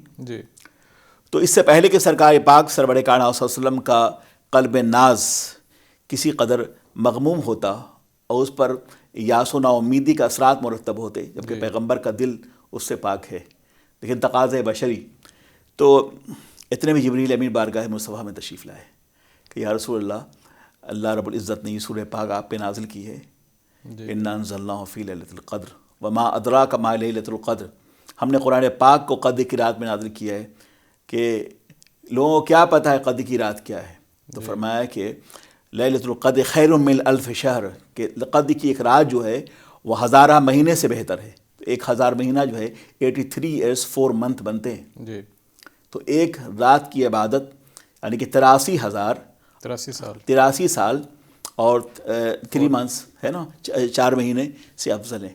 اب 83 ایئرس اینڈ 4 منتھس، تو اب اندازہ لگائیں کہ ایک رات کی عبادت اتنی لمبی مسافتوں کے ساتھ کوئی آدمی جو ہے 83 سال مسلسل عبادت کرتا رہے، اور ایک شب کی عبادت اس سے کہیں زیادہ بہتر ہے۔ تو اب ظاہر ہے کہ اللہ کے نبی سرور کائنات صلی اللہ علیہ وسلم وہ سید الانبیاء بنا کے بھیجے گئے، اور ان کی امت بھی تمام امتوں میں افضل ہے، وہ کتاب جو اللہ نے نازل فرمائی وہ کتاب بھی تمام کتابوں سے افضل ہے۔ تو اب یہ سرکار کا صدقہ ہے، قرآن پاک کے نزول کا یہ صدقہ ہے کہ اس مقدس رات میں ایک شب کی عبادت جو ہے اللہ رب العزت نے 83 سال کی عبادت کے مساوی اللہ نے بنا دیا ہے، یہ سرکار کی امت میں ہونے کا صدقہ ہے۔ اب یہ شب قدر جو امت مصطفیٰ کی خصوصیت ہے، اس سے پہلے کسی امت کو یہ رات میسر نہیں آئی ہے، اور شب قدر کو شب قدر کہنے کی دوسری وجہ یہ ہے کہ اس رات میں کثرت سے فرشتے روئے زمین پہ اترتے ہیں، حتیٰ کہ اس قدر تنگی رہ جاتی ہے کہ جیسے کہ ایک دوسرے کے بازو چھل رہے ہوں، یہ کیفیت ہوتی ہے۔ ہماری گنہگار آنکھیں فرشتوں کے نزول کو دیکھ نہیں سکتی، میرے قرآن پاک خود ارشاد فرماتا ہے تنزل الملائکہ، فرشتے اترتے ہیں، وہ جبریل امین کے علاوہ اور فرشتے ہیں، بے شک، اور یہ اترتے ہیں کب حتی مطلع الفجر، یہاں تک کہ صبح کا اجالا طلوع ہو جائے۔ تو ایک رات یہ قدر کی وجہ یہ ہے، اور قدر کی شب قدر کو شب قدر کہنے کی وجہ یہ بھی ہے کہ یہ رات قدر کی رات ہے، منزلت کی رات ہے، فضیلت کی رات ہے۔ رحمت الہی بہانہ میں جویت، اللہ کی رحمتیں بہانہ تلاش کرتی ہیں۔ ایک مقام پہ میں نے یہ بھی پڑھا کہ جیسے کہ اہل زمین کے لیے 2 راتیں ہوتی ہیں، اہل آسمان کے لیے بھی 2 راتیں، اہل زمین کے لیے 2 عیدیں ہوتی ہیں، اہل آسمان کے لیے بھی 2 عیدیں ہوتی ہیں۔ اہل زمین کے لیے یعنی امت مصطفیٰ کے لیے کون سی عیدیں ہیں؟ ایک عید ہے، ایک بقرعید ہے، عید الفطر ہے، اور عید الاضحیٰ ہے۔ اہل زمین کے لیے، اہل آسمان کے لیے 2 عیدیں ہیں، ایک شب براءت، ایک لیلۃ القدر، یعنی شب قدر اور شب برات، یہ فرشتوں کی عید اصل ہے۔ وہاں بھی شب برات میں بھی کثرت سے فرشتے روئے زمین پہ اترتے ہیں، اور حتیٰ کہ اللہ کے نبی سرور کائنات صلی اللہ علیہ وسلم اہل بقیع تشریف لے گئے، اور اہل بقیع کے لیے آپ نے دعا فرمائی، لمبا صدہ کیا، امت کی بخشش کے لیے دعا فرمائی، اور یہ قدر کی رات بھی وہ ہے جو فرشتوں کی رات ہے. بے شک. تو ایسے فرشتوں کی عید جو ہے وہ شب برات ہے، اور فرشتوں کی عید شب قدر ہے.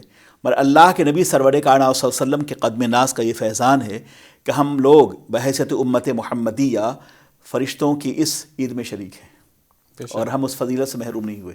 بے شک. اور کیا خوبصورت منظر ہوگا یہ ہم دعا کرتے ہیں اور فرشتے جو ہیں وہ آمین کہتے جائیں. ہم دعا کرتے جائیں اور فرشتے اگر آمین کہیں گے تو اس کی قبولیت کا کیا انداز ہوگا. جس طرح اس رات جو ہے کہ فرشتے جو ہے وہ ہر ایک کے ساتھ ہوتے ہیں اور وہ آمین کہتے ہیں، اس بندے کے لیے مغفرت کی دعا کرتے ہیں. کون ہے مغفرت چاہنے والا؟ کتنی خوبصورت اللہ کی بارگاہ میں اس کی مغفرت قابل قبول ہوتی ہے. اور پھر یہ کہ فرشتے اور روح الامین سید الملائکہ ان کے ساتھ تشریف لاتے ہیں. اندازہ کریں آپ کتنی مقدس رات ہوگی. تو قدر والے پیغمبر پر، قدر والی کتاب، قدر والی امت کے لیے اللہ نے شب قدر میں نازل فرمائی ہے. بے شک. یہ بڑی عظیم ہے. بے شک. تو یہ مقدس رات ہے، اور اس مقدس رات کی بہت بڑی فضیلت. میں کہیں پڑھ رہا تھا کہ ان علامات میں ایک علامت یہ بھی ہے کہ حضرت عمر ابن عاص رضی اللہ تعالیٰ عنہ کے غلام رات کے وقت کسی طرف بحری سفر کر رہے تھے. جی. تو انہوں نے سمندر کے پانی سے جب وضو کیا تو اسے وضو کرتے ہوئے جب کلی کے لیے منہ میں پانی لیا انہوں نے، تو وہ کہتے ہیں کہ بالکل پانی میٹھا تھا، بالکل سمندر کا پانی میٹھا تھا. تو آ کر انہوں نے تذکرہ کیا حضرت عمر ابن عاص کے سامنے کہ حضرت یہ خلاف اتفاق یہ بات تھی، اور تجربے میں یہ بات میرے پہلے نہیں تھی کہ میں ایک رات فلاں سمندر سے گزر رہا تھا، آسمان کھلا تھا، ستارے ٹمٹما رہے تھے، کھلی ہوئی فضا تھی. میں جب سمندر کے پانی سے وضو کر رہا تھا تو وضو کرتے وقت جب میں نے چلوں میں پانی لے کر میں نے کلی کرنی چاہی تو اس وقت پانی بالکل میٹھا تھا. اور یہ تجربے میں ایسی بات تو نہیں آتی کہ سمندر کا پانی عموماً جو ہے نمکین ہوتا ہے نا. تو آپ نے فرمایا تمہیں پتہ ہے وہ رات قدر کی رات ہوگی. اس لیے قدر کی رات لیلۃ القدر میں اللہ تبارک تعالیٰ کی اس قدر رحمت آسمان سے روئے زمین پہ نازل ہوتی ہیں کہ سمندر کا کھارا پانی بھی جو ہے رحمت الہی سے میٹھا بن جاتا ہے. ماشاءاللہ. سبحان اللہ. لیکن اب یہ سوال پھر پیدا ہوتا ہے کہ اگر کوئی شخص سپوز اگر یہ بات مسلمہ مان لی جائے کہ شب قدر کی طاق راتوں میں جو ہے ایک رات شب قدر تو ہوگی نا جی. تو ان راتوں میں اگر ہم میں سے کوئی جا کر یہاں بیچ فرنٹ پہ بیٹھ جائے اور اس پانی سے تجربہ کرے کہ آج شب قدر ہوگی تو یہ پانی میٹھا ہو جانا چاہیے، اور ان طاق راتوں میں اگر ہمیں سمندر کا یہ پانی میٹھا نہ ہو سکا تو پھر ہمیں شکوہ تو ہوگا نا. مطلب اس واقعے کے تناظر میں اس واقعی شکوہ تو ہوگا کہ جب بات ہے جب اللہ کی رحمتیں برستی ہیں سمندر کا پانی ان راتوں میٹھا ہو جاتا ہے تو انکشاف ہم پہ کیوں نہیں ہوا. تو اس کا جواب یہ ہے کہ یہ مقامات کی باتیں ہیں، یہ حجابات کی باتیں ہیں. اللہ تعالیٰ جسے چاہیے مرتبہ عطا فرمائے. نہ وہ دور حضرت عمر ابن عاص کا ہے اور نہ یہ دور ان کے غلام کا دور ہے. وہ ہم غلام ابن غلام ہیں اور وہ امام ابن امام ہیں. ان کے مقدر میں آقائی رکھی گئی ہے اور ہم غلام ہیں. لہٰذا ہم پر یہ غیوبات سے پردے، غیب کے پردے اتنی اٹھائے جاتے ہیں جتنی ہماری فکر ہے، جتنی ہماری ایمانی قوت ہے اور جتنے ہماری ایمان کے مدارج اور ہمارے اپنے مراتب ہیں. ورنہ یہ سب باتیں ہر ایک پر منکشف نہیں کی جاتی ہیں. بے شک. بے شک. بڑا زبردست ہے. اچھا یہ 1000 مہینے کا جو ہے اس کے پیچھے کیا کچھ ہے کہ 1000 کا لفظ جو استعمال ہوا ہے 1000 مہینے کا، یہ کہیں وہی تو نہیں جو آپ، کیونکہ مجھے بھی ایک جگہ پڑھ رہا تھا کہ اس شمون کی جو آپ نے بات کر رہے تھے کہ وہ اس کی جو 1000 مہینے تک 83 ایئر تک، چونکہ وہ بڑا جنگجو اور جہاد کرتا تھا تو اس نے جو لباس تھا جہاد والا وہ 83 سال اس نے پہنے رکھا تھا کہ اللہ تعالیٰ نے چونکہ اس کی بہت بڑا اجر رکھا ہوا ہے جہاد کرنے کا، تو وہ 1000 جو ہے وہ وہاں سے جو ہے جب صحابہ کرام نے تذکرہ کیا تو پھر اللہ تعالیٰ نے یہ جو جبریل علیہ السلام وہی لے کے آئے کہ اس سے بہتر ہے جو آپ کو جو رات ملنے والی ہے. بالکل. اس کا مطلب قرین قیاس یہ بھی ہے کہ وہ 83 سال تک وہ مسلسل آماد جہاد رہا، اس نے وہ لباس اور جسم پہن رکھا تھا. تو ظاہر ہے کہ اللہ رب العزت نے وہ جو 83 سال کی دقت رازیاں جہد مسلسل سہد نورتی اور جہاد کے وہ سفر تھے، اللہ نے امت مصطفیٰ کو ایک رات کی عبادت کے بس عطا فرما دیا ہے. کتنی بڑی رحمت ہے بہت بڑی سرکار دو عالم سرور کائنات صلی اللہ علیہ وسلم کی اس گنہگار امت کے لیے. ورنہ امت مصطفیٰ کا آپ حال دیکھ لیں، ہمارا جو حال ہے یہی حالات انبیاء سابقین کی امتیوں پر تھے. جب تو کہیں پہاڑ پھٹتے تھے، کہیں آسمان سے پتھر کی بارش ہوتی تھی، کہیں زلزلے آتے تھے، کہیں آگ کا طوفان آتا تھا، کہیں شعلے برستے تھے، کہیں سونامی آتی تھی، ہے نا. بے شک. لیکن انیس بے کساں سرور کائنات صلی اللہ علیہ وسلم کے دامن کرم کا یہ فیضان ہے کہ ہم اس سے باقی ہیں۔ بے شک بے شک۔ اور یہ دیکھیں بالکل آپ نے صحیح نشاندہی کی کہ آج بدقسمتی سے وہ ساری کی ساری برائیاں ہمارے یہاں موجود ہیں، لیکن وہ ہے کہ ہم ان عذابوں سے بچے ہوئے ہیں، اور یہ اللہ کے رسول کی دعا ہے۔ اور یہ جو باقی اس لیے کہ وہ رحمت العالمین ہیں، وہ ہم میں جلوہ گر ہیں، ہم میں موجود ہیں۔ اللہ عذاب نہیں فرماتا اس قوم پر جس میں پیغمبر جلوہ گر ہوں۔ بے شک تو یہ فیضان ہے سرکار کی رحمت العالمینی کا، اور اس لیے کہ وہ ہم میں باقی ہیں، ان کے بعد نہ کوئی نبی جلوہ گر ہوگا اور نہ کوئی رسول جلوہ گر ہوگا۔ قیامت کی صبح تک کے لیے سرور کائنات ارواحنا فداہ کی نبوت رسالت کی تاثیر باقی رہنے والی ہے، بے شک قرآن کی عظمت بھی اور اسلام کا وقار بھی۔ بے شک۔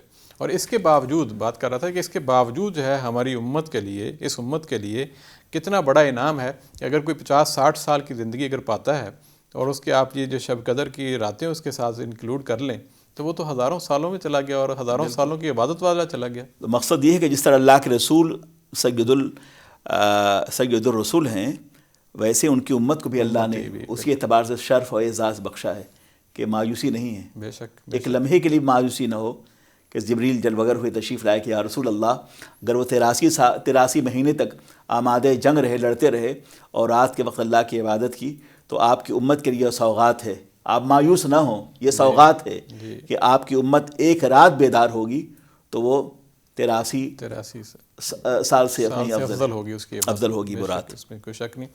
اچھا، اس کی رات کی کچھ نشانیاں بھی آتی ہیں کہ کچھ مطلب ہے روشنی آسمانوں میں نور اس طرح ہوگا؟ جی میں نے کہا جی کہ وہ کھلا ہوا آسمان ہوگا، قطب تارے جو ہیں روشن ہوں گے، اور سمندر کی سطح ٹھہری ہوگی اور خنک ہوائیں چل رہی ہوں گی۔ یہ بھی کہا گیا ہے کہ ایک مقام پر کہ اس رات جو قدر کی رات تھی وہ شدید بارش بھی ہوئی، اتنی بارش ہوئی کہ مسجد نبوی شریف کی جو گیلی فرش تھی وہ گیلی ہو گئی، حتیٰ کہ صحابہ کرام نے جب سجدہ فرمایا تو ان کی پیشانیوں پر مٹی کے آثار موجود تھے۔ تو اب وہ نہ وہ اوصاف حجازی ہیں، نہ وہ نمازی ہیں، نہ وہ فقر بوزر ہے، نہ وہ حضرت علی کی شجاعت ہے۔ تو اب ہم جس دور زوال سے گزر رہے ہیں، اس دور زوال میں صرف یہی کافی ہے ہمارے لیے کہ اللہ نے ہمیں قدر کی رات عطا فرمائی۔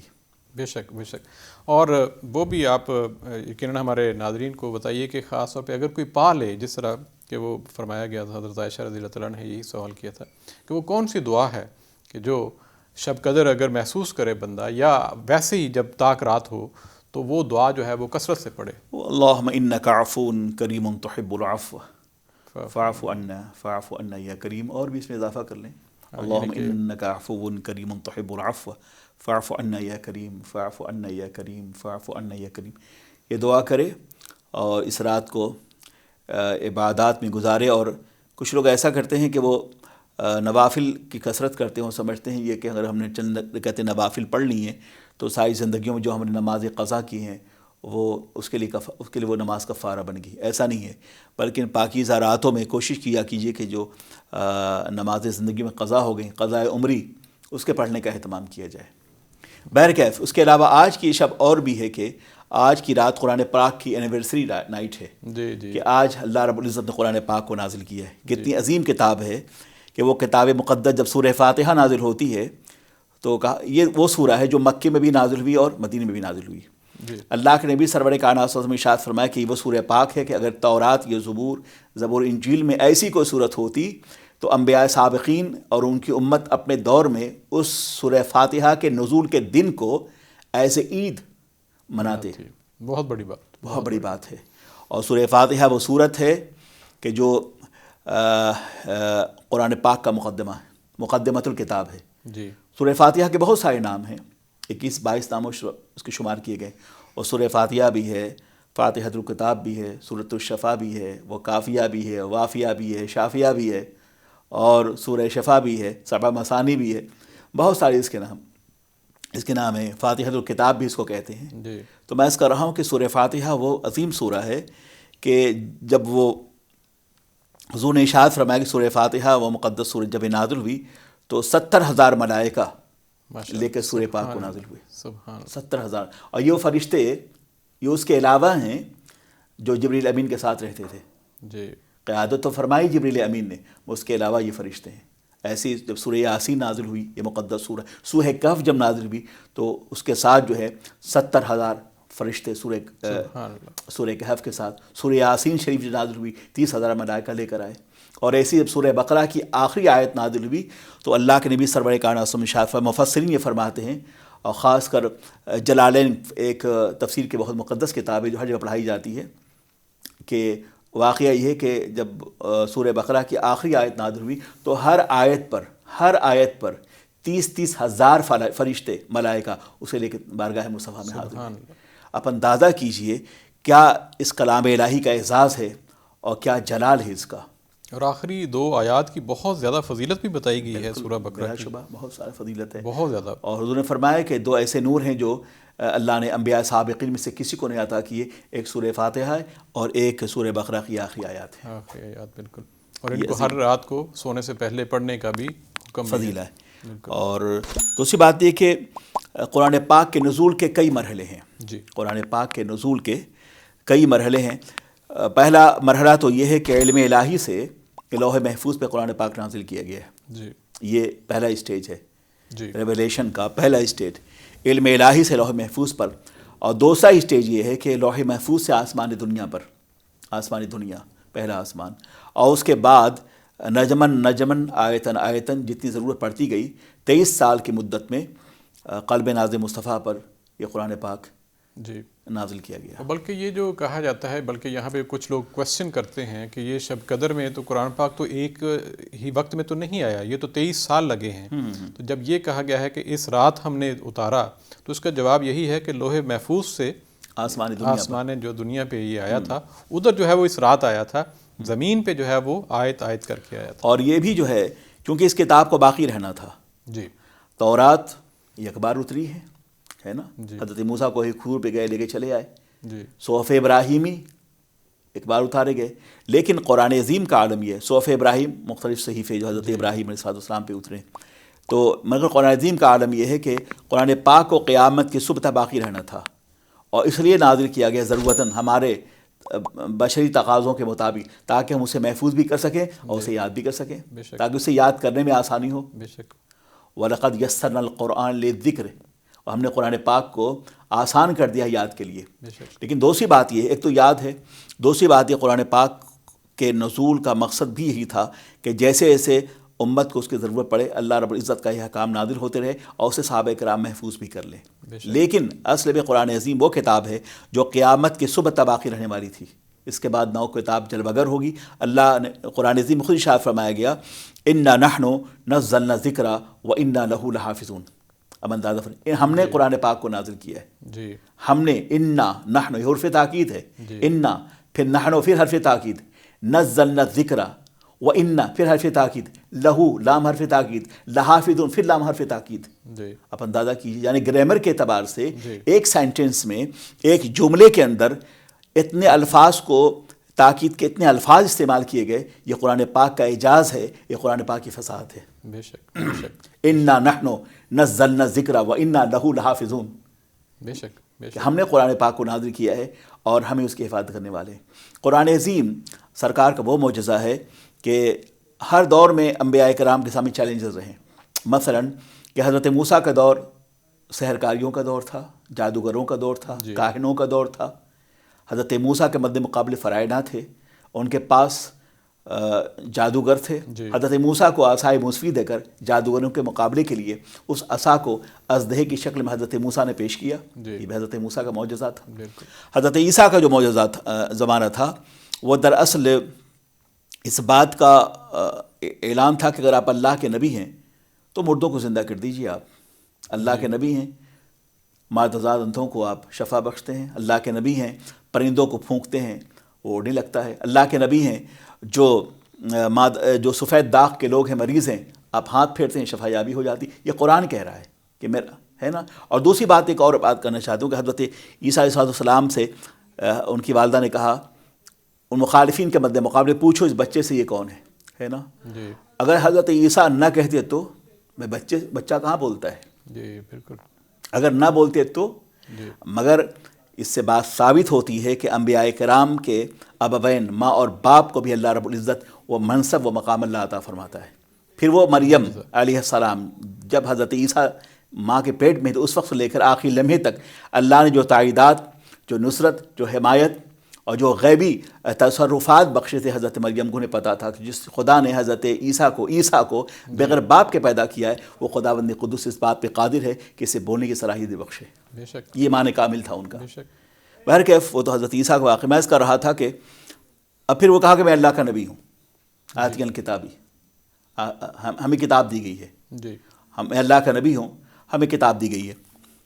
اس کا مطلب یہ ہوتا ہے، اچھا یہ جو کہتے ہیں جو کہ 40 سال کے بعد نبوت ملتی ہے، حضرت عیسیٰ کی اس قول کے مطابق، قرآن پاک کی اس آیت کے مطابق کہ مجھے اللہ نے کتاب عطا فرمائی، میں اللہ کا نبی ہوں، اس کا مطلب یہ ہوتا ہے کہ ابھی تو کتاب نازل نہیں ہوئی، ابھی آپ نے نبوت کا اعلان بھی تو نہیں کیا، جی، نہیں 40 سال ہوئے اب تک۔ مقصد یہ ہے کہ جو نبی ہوتا ہے پیدائشی نبی ہوتا ہے، یہ وجہ ہے کہ اللہ کے نبی سرور کائنات صلی اللہ علیہ وسلم نے ارشاد فرمایا کہ کنت نبی ہوں و آدم بین الماء والطین، کہ میں نبی تھا اور حضرت آدم پانی اور مٹی کے درمیان تھے۔ مطلب نبی ہوتا ہے پیدائشی نبی ہوتا ہے۔ جی، ہاں یہ اور بات ہے کہ مصلحتاً وہ اعلان نبوت 40 سال کے بعد کرتا ہے، مگر نبی بہرحال وہ مجتبی ہوتا ہے، وہ مصطفیٰ ہوتا ہے، وہ منتخب من اللہ ہوتا ہے۔ نبوت نہ کسبی ہے، نبوت نہ مجاہدے کے ذریعے حاصل ہوتی ہے، نہ شب داریوں کے ذریعے، اللہ جسے چاہے عطا فرمائے۔ بے شک، بے شک، تو حضرت عیسیٰ اس پہ متمکن تھے۔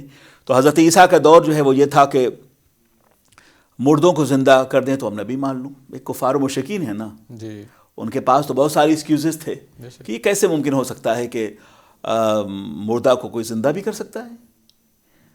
اصل میں ہوتا یہ کہ جب معجزہ کو معجزہ کہتے ہی اس لیے ہے نا کہ جو خارق عن العادت ہو، جو انسان کے فکر اور ان کی عقلیات کے میزان سے کہیں زیادہ بلند ہو، خارق عن العادت، جی، جو فعل نبی سے صادر ہو، جو تجربے میں نہ ہو، اسے معجزہ کہتے ہیں۔ بے شک، کا معجزہ زندہ کر دیجیے، ابھی کوئی بات ہوئی، یہ کہہ کے مذاق بھی کرتے تھے، مگر حضرت عیسیٰ نے فرمایا قم باذن اللہ، اللہ کے اذن سے ہم نے زندہ کر دیا۔ تو وہ دور جو تھا مسیحائی کا معجزہ آپ نے عطا فرمایا۔ اللہ کے نبی سرور کائنات صلی اللہ علیہ وسلم دور مبارک جو تھا وہ عربی فصاحت و بلاغت کا دور تھا، یہ ادب کا دور تھا، یہ شاعری کا دور تھا، لٹریچر کا دور تھا اور بائے ادب کا دور تھا۔ وہاں بڑے بڑے شعراء تھے جنہیں اپنی زبان پر فصاحت و بلاغت پر بڑا گھمنڈ اور ناز تھا، حتیٰ کہ عرب کا عالم یہ تھا کہ بڑے بڑے شعراء یہ وہ لوگ تھے جو ایک شاعری کرتے اور لے جا کے جو ہے وہ خانہ کعبہ کے دروازے پہ لگا دیتے اور کئی ہفتے وہ داد و تحسین وصول کرتے، بالکل وصول کرتے، داد و تحسین جو وصول کرتے، اور یہ ان کا تفاخر تھا، بیسکلی یہ ان کا تفاخر جب تھا، اکٹھے ہوتے تھے ایک دوسرے کو شاعری سنایا کرتے تھے۔ سنایا کرتے تھے۔ اب آپ دیکھیں کہ جب اللہ کے نبی سرور کائنات جب یہ حالات تھے اور معاذ اللہ اللہ کے رسول سرور کائنات کو یہ جادوگر کہہ رہے تھے، قرآن نے کہا وما ہوا بشاعر وما ہوا بمجنون، نہ یہ مجنون ہے نہ شاعر ہیں بلکہ اللہ کا کلام ہے۔ جی، بالکل، اور پھر قرآن عظیم نے وہاں چیلنج دیا ان کنتم فی ریب مما نزلنا، اور آپ دینا فأتوا بسورۃ من مثلہ ودعوا شہداءکم من دون اللہ ان کنتم صادقین۔ اے لوگو اگر تم شک کرتے ہو، یہ عربائے عرب، یہ اہل قریش، کفار مکہ، یہ ابو لہب، ابو جہل، عتبہ، شیبہ، اگر یہ سب کے سب ادیب و شاعر تھے، بے ابو جہل ابو الحکم تھا نا، پڑھا لکھا بندہ تھا وہ، جی، مگر اسے کہا کہ اگر تم اس کتاب میں شک کرتے ہو جو رسول خدا لے کے جلوگر ہوئے، اگر تم شک کرتے ہو تو کم از کم تمہارے اندر اتنی تفہیم، اتنی صلاحیت، اتنی عقل تو ہے نا، کتابیات سے لفظیات سے واقف کار ہو تم کہ اس جیسی ایک صورت ہی لے آؤ۔ بہت بڑی بات ہے، قرآن پاک تو اپنی جگہ ہے نا، جی، بالکل، اس جیسی ایک صورت ہی لے آؤ، بے شک، اس جیسی ایک صورت ہی لے آؤ، اور صرف تم نہیں، اپنے احباب کو، وَدُعُوا شُهَدَاءَكُمْ، جی، جی، اپنے تمام ساتھیوں کو بلا لے آؤ، مگر ایسا تم نہیں کر سکتے۔ اور آگے پھر فرمائے گا کہ وَإِن لَّمْ تَفْعَلُوا وَلَن تَفْعَلُوا فَاتَّقُوا النَّارَ الَّتِي وَقُودُهَا النَّاسُ وَالْحِجَارَةُ، کہ تم ایسا نہیں کر سکتے اور ہرگز ایسا نہیں کر سکتے، یعنی قرآن خود دعویٰ بھی کر رہا ہے بے شک، اور دلیل پیش کر، تم ایسا نہیں کر سکتے۔ تو فَأْتُوا بِسُورَةٍ مِّن مِّثْلِهِ کا دعویٰ قرآن پاک کا اب بھی ہے، اور اب بھی یہ دعویٰ ہے قرآن عظیم کا کہ الف لام میم ذالک الکتاب لا ریب فیہ، وہ کتاب اس میں کوئی شک نہیں ہے، بے شک، مکمل کتاب پاک۔ تو وہ سورہ، ایک سورہ لے آؤ۔ آج دنیا بہت ترقی کر گئی ہے، جی، عقلیات پر، فکر پر، لٹریچر پر بڑا کام ہو رہا ہے نا، فلسفی پہ، فلسفی پر اور لفظیات کی تحقیق پر، مگر آکسفورڈ بھی ہے، کیمبرج بھی ہے، ہارورڈ بھی ہے، جرمن بھی ہے، فرانس بھی ہے نا، انگلینڈ بھی ہے۔ لے آؤ عقلیات کی دنیا اکٹھا ہو کر کوئی ایسی صورت بنا لاؤ جو قرآن پاک کی ایک صورت کی مثال ہو، مگر تم ایسا نہیں کر سکتے۔ یہ خدا بند قدوس خود فرما رہے، تم ایسا نہیں کر سکتے، نہ تم ماضی میں کر سکتے تھے، نہ تم حال میں کر سکتے ہو، اور نہ تم مستقبل میں کر سکتے ہو. بے شک. یہ امپاسبل نہیں ہے. یہ قرآن پاک کا یہ اعجاز ہے. قرآن پاک کا اعجاز ہے. اس میں یہ قرآن پاک کا اعجاز ہے. پھر اس کے بعد اب ان کو مزید ورط حیرت میں ڈالنے کے لیے اور عقلیات اور فساد و بلاغت کے دیوتاؤں کو ڈھانے کے لیے، زمین بوس کرنے کے لیے، جو انہیں فکر و فن کے اعتبار سے بڑا تفاخر تھا نا، پڑھے لکھے لوگ ہیں، ہمارے باب علم و دانش سے ہیں، تو قرآن پاک کی ایک آیت کریمہ ہوتی. وہ جو بتایا میں نے کہ ابھی وہ خانہ کعبہ کے دیوار پر کوئی اچھی بات ہوتی ہے، ان کی شاعری ہوتی ہے، اسے نصب کر کے وہ بہت دیر تک اپنی محفلوں میں داد تحسین وصول کرتے تھے. تو سورہ کوثر نازل ہوئی. انا اعطیناک الکوثر، کتنی چھوٹی سورت ہے نا. انا اعطیناک الکوثر فصلی لربک وانحر ان شأنک هو الابتر. حضرت عمر فاروق رضی اللہ تعالیٰ عنہ نے کہا لے جاؤ اسے اور کعبۃ اللہ کے دروازے پہ لگا دو. حضرت فاروق اعظم لے جا کر آپ نے کعبۃ اللہ کے دروازے پہ آپ نے لگا دیا اسے. بڑے بے شعرا اور ادبا وہاں سے گزرے، بار بار اسے پڑھتے کہ کیا کلام. انا اعطیناک الکوثر. اب الکوثر کی تفسیر، آپ الکوثر کی تشریح و تفسیر، الکوثر کا لفظ یعنی عربی زبان و ادب میں اور قبائل عرب میں اور شعراء کی زبان میں، لٹریچر کی دنیا میں قرآن پاک کے نزول سے کہیں بھی پہلے مستعمل نہیں ہے. کہیں ہو تو بتائیے. صحیح. کہیں مستعمل نہیں ہے. وہ حیرت آتی کہ الکوثر کیا ہے. بھائی خیر کثیر ہے. اب خیر کثیر کیا ہے؟ وہ سرکار کو مرتبہ ہے. وہ شافع محشر ہیں کہ خیر کثیر ہیں. وہ معلم کائنات ہیں کہ خیر کثیر ہیں. وہ سید الرسول ہیں کہ خیر کثیر ہیں. جی. ان کی پیشانی ایسی جیسے کہ مصحف قرآنی کا برق ہو، خیر کثیر ہیں. نور کے سمندر میں ڈوبا ہوا عارض تابہ ہیں کہ خیر کثیر ہیں. ان کی آنکھیں ایسی جیسے کہ بحرین تقدس کے نگینے ہوں، یہ خیر کثیر ہیں. ان کے لوحۂ مقدس ایسے ہیں جیسے کہ گلاب کی پنکھڑیاں ہوں، یہ خیر کثیر ہیں. ان کا کلام ایسا ہے، نبی بولتے اس طرح ہیں جیسے کہ مشیت غیب کے پردے سے خود بول رہی ہو، یہ خیر کثیر ہے. بے شک. ہے نا. ان کا کلام ایسا ہے کہ تیرے آگے جو ہیں دبے لچے فصحاء عرب کے بڑے بڑے، یہ خیر کثیر ہے. بے شک. یہ خیر کثیر ہے کہ اللہ رب العزت نے ما کان و ما یکون کا علم عطا فرمایا، یہ خیر کثیر ہے. یہ خیر کثیر ہے کہ مقام محمود اللہ نے عطا فرمایا، یہ خیر کثیر ہے. یہ خیر کثیر ہے کہ اللہ نے مقدس کتاب ان پہ اتاری، یہ خیر کثیر ہے. بے شک. یہ خیر کثیر ہے کہ ان کا خلق عظیم قرآن پاک ہے، یہ خیر کثیر ہے. الم نشرح لک صدرک، یہ خیر کثیر ہے. ورفعنا لک ذکرک، یہ خیر کثیر ہے. وما رمیت اذ رمیت وما کن اللہ رما، یہ خیر کثیر ہے. الرحمن علم القرآن، یہ خیر کثیر ہے. قد جاءکم من اللہ نور و کتاب مبین، یہ خیر کثیر ہے. وما ارسلناک الا رحمۃ للعالمین، یہ خیر کثیر ہے. انا اعطیناک الکوثر، یہ خیر کثیر ہے. بے شک. بے شک. کوئی شک نہیں ہے. کوئی شک نہیں. کوئی شک نہیں. تو اب خیر کثیر کو وہ کیا سمجھے؟ اعطیناک الکوثر فصلی لربک وانحر ان شأنک هو الابتر. اب جب وہاں سے بڑے بڑے شعراء گزرے تو بڑی حیرت ہوئی انہیں کہ دیکھیں اس میں قوافی کیسے ہیں. الکوثر، وانحر، میرے پیار ہے، ابتر. ان اعطیناک فصلی لربک وانحر ابتر. کوثر، وانحر، ابتر، قوافی ہے نا. جی. ترنم ہے. جی. یعنی کہ نظم و نقص کس قدر اور فصاحت و بلاغت کا عظیم معیار ہے. تو آگے ایک شاعر تھا غالباً عمر ابن سہل، وہ وہاں سے گزرا اور وہ دیکھ کر آگے لکھتا ہے بریکٹ میں انا اعطیناک الکوثر فصلی لربک وانحر ان شأنک هو الابتر، بریکٹ میں ما ھذا کلام البشر. کوثر، وانحر، ابتر، بشر. ما ھذا کلام البشر، کہا یہ کسی بشر کا کلام نہیں ہو سکتا. یہ کسی بشر کا کلام نہیں ہو سکتا. بے شک. اس میں کوئی شک نہیں ہے، بلکہ جگہ جگہ چیزیں آتی ہیں. ایک واقعہ جب ہم پچھلے دنوں پڑھ رہے تھے حضرت عمر فاروق رضی اللہ تعالیٰ عنہ کا، تو اس سے پہلے ایک واقعہ اسلام لانے سے پہلے ان کے درپیش ہوا تھا. ایک دفعہ گزر رہے تھے تو اللہ کے رسول جو ہے وہ خانہ کعبہ میں تلاوت فرما رہے تھے اور سورہ تھی سورہ حاقہ. تو جب وہ ایک لمحے کے لیے ٹھہر گئے وہاں پہ، تو جب انہوں نے وہ سنا تو وہ سن کے تو انہوں نے یہ بھی محسوس کیا، بلکہ تذکرہ کیا کسی کے ساتھ، کہ یہ جو کلام ہے جو محمد جو ہے پڑھ رہے ہیں صلی اللہ علیہ وسلم، حضرت عمر، تو انہوں نے کہا کہ یہ کلام جو ہے یہ مجھے انسان کا نہیں لگتا، یہ ایمان لانے سے پہلے کا واقعہ ہے. اور اس کے بعد جو دوسرا واقعہ ہے وہ سورہ جو ہے وہ طٰہٰ کا، جو جب ان کی بہن تلاوت جو ان کی بہن جو ہے، یعنی کہ اتنا کلام کے اثر ہے کہ حضرت عمر جس طرح اسی سے متاثر ہوئے. وہ متاثر ہو گیا. یہ چھوٹی بات نہیں ہے. جب آقا کی بارگاہ میں پہنچے آپ حضرت عمر تو ارتعاش تھا بدن میں، وہ کانپ رہے تھے. اندازہ کریں اس کلام کے جلال اور سے. ان کی شخصیت کے جو معاملات ہیں اور ان کا جو ہے دل کے اوپر اثر ہونا، یہ دونوں مختلف چیزیں لگتی ہیں. لیکن دیکھ لیں کہ کتنی پاورفل جو ہے وہ قرآن پاک کے ما ھذا کلام البشر. تو قرآن عظیم میں اس کے یہ بحر ناپیدا کنار ہے. بے شک. اور ولا رطب ولا یابس الا فی کتاب مبین الا فی کتاب مبین کہ قرآن پاک کا عالم یہ ہے کہ رطب و یابس یعنی خشک و تر کا علم. انسانی دنیا زمین پہ بسی ہے اور کچھ ایک اور عالم ہے جو سمندر میں ہے. تو سمندر کے خزائن، وہاں منرلز، وہاں کے معاملات اور زمینی تو وہ علوم و معارف جو سمندر کے ہیں، خشک و تر دونوں کے ہیں، وہ قرآن پاک میں موجود ہے. بے شک. اور اس کا معلم کون ہے؟ اللہ کے رسول ہیں، اللہ کے رسول ہے. جو ان کا خلق حسن ہے. تو قرآن عظیم میں اس طرح مترادفات کا قرآن عظیم بڑا استعمال کیا ہے. مترادفات کا ایک لفظ کو کئی بار کئی طریقے سے استعمال کرنا، جس میں ایک صوتی آہنگی پیدا ہوتی ہے. جی. صوتی آہنگی پیدا ہوتی ہے. اور یہی وہ چیز ہے جسے یہ عرب کے جھولا اسے شاعری کہتے تھے. وہ شاعری نہیں ہے، قرآن پاک کی فصاحت و بلاغت کا وہ نقطۂ عروج ہے جس میں صوتی آہنگی. اور یہ بڑی خوبصورت ہے. درست آپ پلیز. صوتی آہنگی، لفظوں کا ارتباط، مشتقات کا استعمال، ضمائر کو سجا دیا گیا ہے. ضمائر کو سجا دیا گیا. مثلاً والشمس وضحاها ضحاها، غور فرمائیے گا. والشمس وضحاها والقمر اذا تلاها والنهار اذا جلاها واللیل اذا یغشاها والسماء وما بناها والارض وما طحاها ونفس وما سواها فالهمها فجورها وتقواها.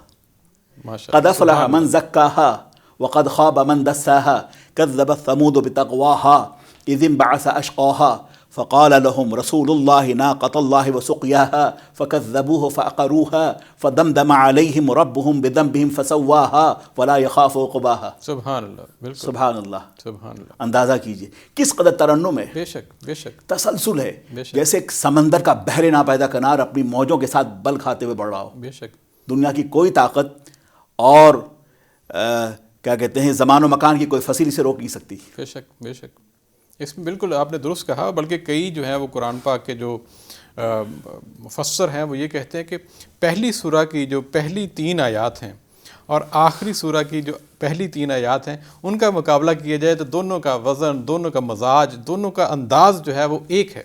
بالکل. یعنی آپ اندازہ کریں کہ 114 سورہ میں سے پہلی کی 3 آیات، سورہ ناس کی 3 آیات، اگر ان کو آپ پڑھیں اور ملا کے دیکھیں تو دونوں کا انداز اور مزاج. اب دیکھیں سورۃ الفاتحہ جیسے ہے، ماشاء اللہ سورۃ الفاتحہ جیسے ہے، جمع کے صیغہ ہے. الحمدللہ رب العالمین. عالمین جمع ہے نا، عالم کی. دال کی جمع دالین ہے. تو الحمدللہ رب العالمین آخر میں نون ہے. غور فرمائیے گا. اور یہ سامعین بھی اور یہ ناظرین بھی.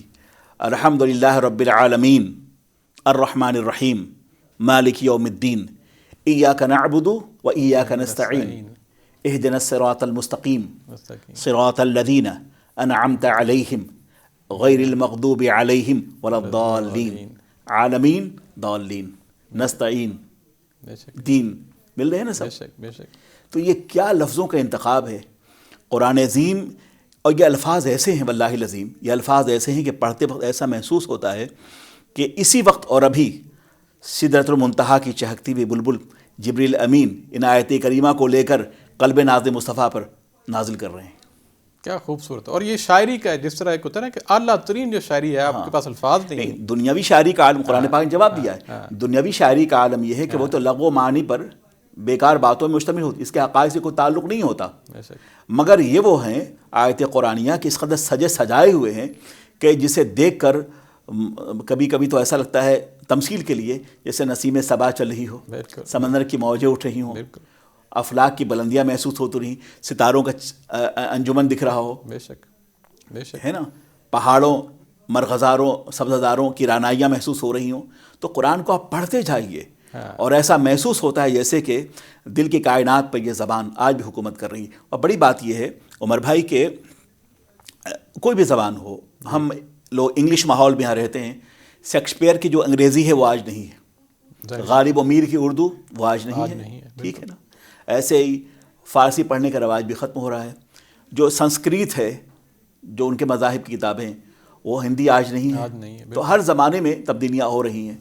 ایون لیکن قرآن پاک کی وہ عربی ہے، وہ کیبلریز جو پارٹس آف اسپیچ ہے، جن لفظوں کو، جس فریز کو قرآن پاک نے استعمال کیا ہے، واللہ العظیم یہ معجزہ ہی معجزہ ہے کہ جب بھی قرآن پاک پڑھتا ہے بندہ تو اس کو سے اندازہ ہوتا ہے کہ یہ کتاب بالکل نئی اور تازی ہے. یعنی کہ زمانے کی دبیس چادر اور گرد و غبار کا کوئی اثر نہیں پڑتا ہے. بے شک اس سے بالکل قرآن پاک بے نیاز ہے. زمانے سے قطعی طور پہ قرآن پاک متاثر نہیں ہے. نہ قرآن زمانی ہے اور نہ مکانی ہے. زمان و مکان سے آزاد ہے. نہ ہے زمان نہ مکان. لا الہ الا اللہ خود ہی ہے سر نہاں. لا الہ الا اللہ. یہ دور اپنے براہیم کی تلاش میں ہے. صنم کدہ ہے جہاں. لا الہ الا اللہ. یہ نغمہ قرآن پاک، یہ نغمہ فصل گل و لالا کا نہیں پابند، بہار ہو کے خزاں. لا الہ لا الہ الا اللہ. بے شک بے شک. اب آخر میں یہ بتائیے کہ کس طرح ناطہ کیسے جوڑیں؟ اس سے دور ہیں ہم سب جو ہیں، خاص طور پہ آج کا انسان ہے. اس قرآن کو کیسے اپنے اندر سموجھے، کس طرح ان کے ساتھ تعلق جو ہے وہ جوڑ دے؟ اتنی بڑی نعمت اللہ تعالیٰ نے ہمیں عطا کی ہے، ہمارے لیے مکمل ضابطہ حیات ہے. میں تو اکثر مثال دیتا ہوں کہ ہر مشین کا ایک مینول ہوتا ہے. یہ انسان کی مشین کا اللہ تعالیٰ نے خوبصورت مینول دیا ہے کہ اس مشین کو کیسے استعمال کرنا ہے، معاشرت کیسے ہے، رہنا کیسے ہے، اٹھنا کیسے ہے، سونا کیسے، کھانا کیسے، یہ ساری چیزیں ہم کیسے تعلق جوڑیں اس سے؟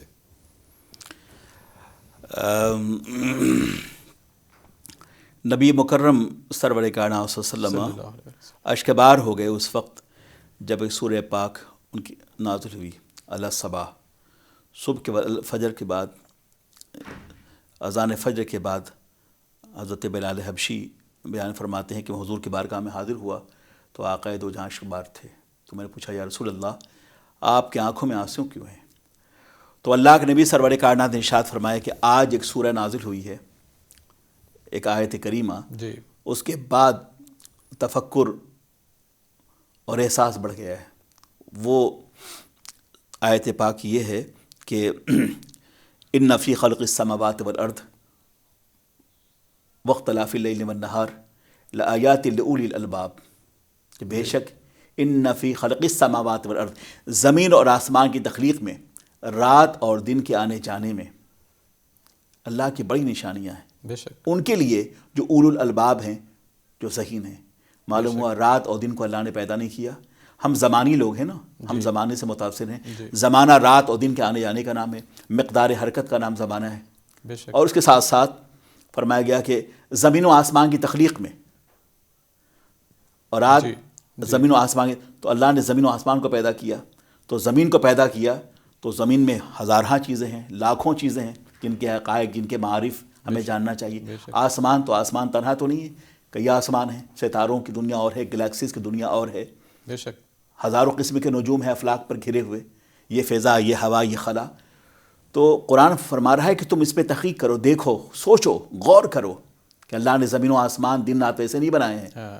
تو حقائق اشیاء کا ادراک تمہیں ہونا چاہیے، اور جب تک تمہارے پاس حقائق اشیاء کا ادراک نہیں ہوگا تم کامیاب نہیں ہوگے. اور یہ وہ لوگ کرتے ہیں جو ذہین لوگ ہیں. بے شک. یہ ہیں نشانیاں عقل والوں کے لیے. بے شک ایسے ہی کہا گیا. ایک یہاں چونکہ وقت جو ہے کم، دعا سے پہلے ایک کل ہمیں سوال تھا، وہ اسی حوالے سے ریلیٹڈ ہوگا جو آپ کی بات ابھی آپ نے کی ہے. سوال تھا کہ حضرت نوح علیہ السلام جو ہیں وہ اتنے بڑے نبی اور اتنا عرصہ جو ہے انہوں نے تبلیغ کی، دین کی، اور دنیا کو سارا سمجھانے کی کوشش کی، سب چیزیں. ان کا جو بیٹا تھا خاص طور پہ آخری وقت میں، وہ سوال یہ ہے کہ وہ باپ کا نافرمان کیوں نکلا؟ یہ اس کے اوپر جو ہے وہ آپ پلیز جواب دیجیے. قرآن عظیم میں ارشاد فرمایا گیا کہ اللہ جسے ہدایت دی اسے کو گمراہ نہیں کر سکتا. بے شک. جسے گمراہ کرے وَمَن يُضْلِلْهُ فَلَا هَادِيَ لَهُ، جی، اور جسے اللہ چاہے اسے گمراہ کرے اسے کوئی ہدایت دے نہیں سکتا. اصل ہدایت اللہ کی طرف سے ہے. بے شک. تو وہ شقی الازلی تھا، اس کے مقدر میں ایمان نہیں تھا. بے شک. تو اللہ رب العزت نے اسے ہدایت کی توفیق نہیں بخشی. ایسا نہیں کہ اللہ ہدایت دینے والا نہیں ہے، بلکہ اس کے مقدر میں ہدایت نہیں تھی. بے شک. دوسری بات یہ کہ نجات اور ثبات اور کامیابی اور بخشش کے لیے ایمان کا ہونا شرط ہے. اگر پیغمبر کا بیٹا بھی ہے اور ایمانیات سے محروم ہے تو یقینی طور پر اس کے لیے جنت الفردوس کی بشارت نہیں ہے. بے شک. جیسے کہ آپ نے دیکھا کہ ابو جہل رشتے میں چچا تھا نا، چچا تھا. ابو لہب بھی چچا تھا. بے شک. اور قرآن عظیم کی ایک آیت نازل ہوتی ہے، اس پہ لعنت بھیجتا ہے قرآن عظیم. ابو جہل، سورہ لہب، اور ابو جہل، عتبہ شیبہ سب مارے گئے، قرابت دار تھے نا یہ سب. جی بالکل. تو معلوم ہوا بخش یہ آنے کے لیے جو ہے نسبت پیغمبر کے ساتھ ساتھ، نسبت پیغمبرانہ کے ساتھ ساتھ جو ہے وہ ہدایت پانے کے لیے ایمان بھی شرط ہے. اگر یہ نہیں ہے تو اور ہدایت اسے ہی ملنی ہے جو ہدایت کا طلبگار ہے، بے شک اسے اللہ ہدایت عطا فرمائے۔ جی اللہ تعالیٰ۔ اور بالکل حضرت لوط علیہ السلام والی بھی مثال ہے کہ بیوی آخری وقت میں پیچھے واپس چلی گئی تھی، تو ان کی بیوی کو بھی اللہ تعالیٰ نے جو ہے اب دیکھیے فرعون کی بیوی آسیہ کتنی نیک ہیں، فرعون کو دیکھیے دریا وہ ہے کہ جس نے بالکل درست کہا کہ اللہ ہر ایک کو ہدایت بھی نہیں دیتا، اور ہدایت اسے ملتی ہے جو ہدایت کی طلب رکھتا ہے، اور یہ اللہ کا فضل جسے چاہے اللہ عطا فرمائے۔ اللہ تعالیٰ بالکل اس میں کوئی شک نہیں، اللہ تعالیٰ کا فضل۔ تو آپ تمام سننے والوں کو، دیکھنے والوں کو ماشاءاللہ لیلۃ القدر کی بے شمار مبارکبادیاں ہوں، اللہ آپ کو خوش رکھے، آمین۔ اور آج کی رات میں جو رحمتیں نازل ہو رہی ہیں اللہ آپ سب کا اس میں حصہ عطا فرمائے۔ آمین۔ ربنا آتنا فی الدنیا حسنہ دعا بالکل۔ وفی الآخرۃ حسنہ وقنا عذاب النار۔ رب قدیر، آمین۔ اس مقدس رات میں تیری رحمتیں برکتوں کا جو نزول ہے مولا، اس میں ہم سب کے دامن امید کو بھر دے۔ آمین۔ اے اللہ آج کی رات قدر کی رات ہے، لیلۃ القدر ہے مولا، آج کی شب میں آسمان کی بلندیوں سے نازل ہونے والی رحمتوں کو اس میں سے ہم سب کو اس کا حصہ عطا فرما۔ اے اللہ ہم گناہ گار ہیں، معاف فرما، ہم سب گناہ صغیرہ اور کبیرہ کے اللہ معاف فرما۔ آمین۔ اے اللہ جو فرشتے تیری رحمتیں نکل روئے زمین پہ نازل ہو رہے ہیں مولا، ہم سب کو اس میں سے حصہ عطا فرما۔ اے اللہ ہمارے مرحومین کی بخشش فرما، اے اللہ انہیں بخش دے، انہیں کربر کربر جنتیاں عطا فرما، آمین۔ ان کے گناہ صغائر و کبائر کو معاف فرما۔ آمین۔ یا اللہ ہمیں جو بیمار ہیں انہیں شفائے کلی عطا فرما، شفائے کامل عطا فرما، شفائے عاجل عطا فرما۔ آمین۔ اے اللہ اس وبا سے ہم سب کو نجات عطا فرما، آمین۔ مصائب و آلام میں گرفتار ہے مولا ان سب کو راحت عطا فرما، راحت قلب و جگر عطا فرما۔ آج کی شب نزول قرآن کی شب ہے، جشن نزول قرآن ہے مولا۔ اے اللہ وہ آئین کرم، وہ نظم حیات جو سرور کائنات لے کر آئے، انیس بے کساں لے کر آئے، اے اللہ وہ قرآن پاک کی ہدایت جو ہم سب کے لیے کامیابی اور فتح و کامیابی کا ذریعہ ہے، اے اللہ عروج آدم خاکی کا ذریعہ ہے مولا، اس آیت قرآنی کی ہدایات پر ہم سب کو چلنے کی توفیق عطا فرما۔ آمین۔ اللہ ہماری آبادیوں پر رحمت نازل فرما، آمین۔ ایمان پہ زندہ رکھ، تقوی شعاری اور اطاعت مندی عطا فرما، کچھ رہے کہ نہ رہے، پر یہ دعا ہے کہ امیر آخری وقت سلامت میرا ایمان رہے۔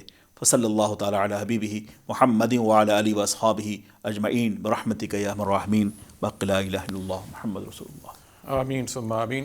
ناظرین، پروگرام آپ نے دیکھا اور جو کچھ کہا سنا، اللہ تعالیٰ اس پہ عمل کرنے کی توفیق عطا فرمائے، اور اپنا خیال رکھیے گا، رشتہ داروں کا خیال رکھیے گا۔ انشاءاللہ کل پھر ملاقات ہوگی 12:30 بجے، تب تک کے لیے اجازت، السلام علیکم، اللہ حافظ۔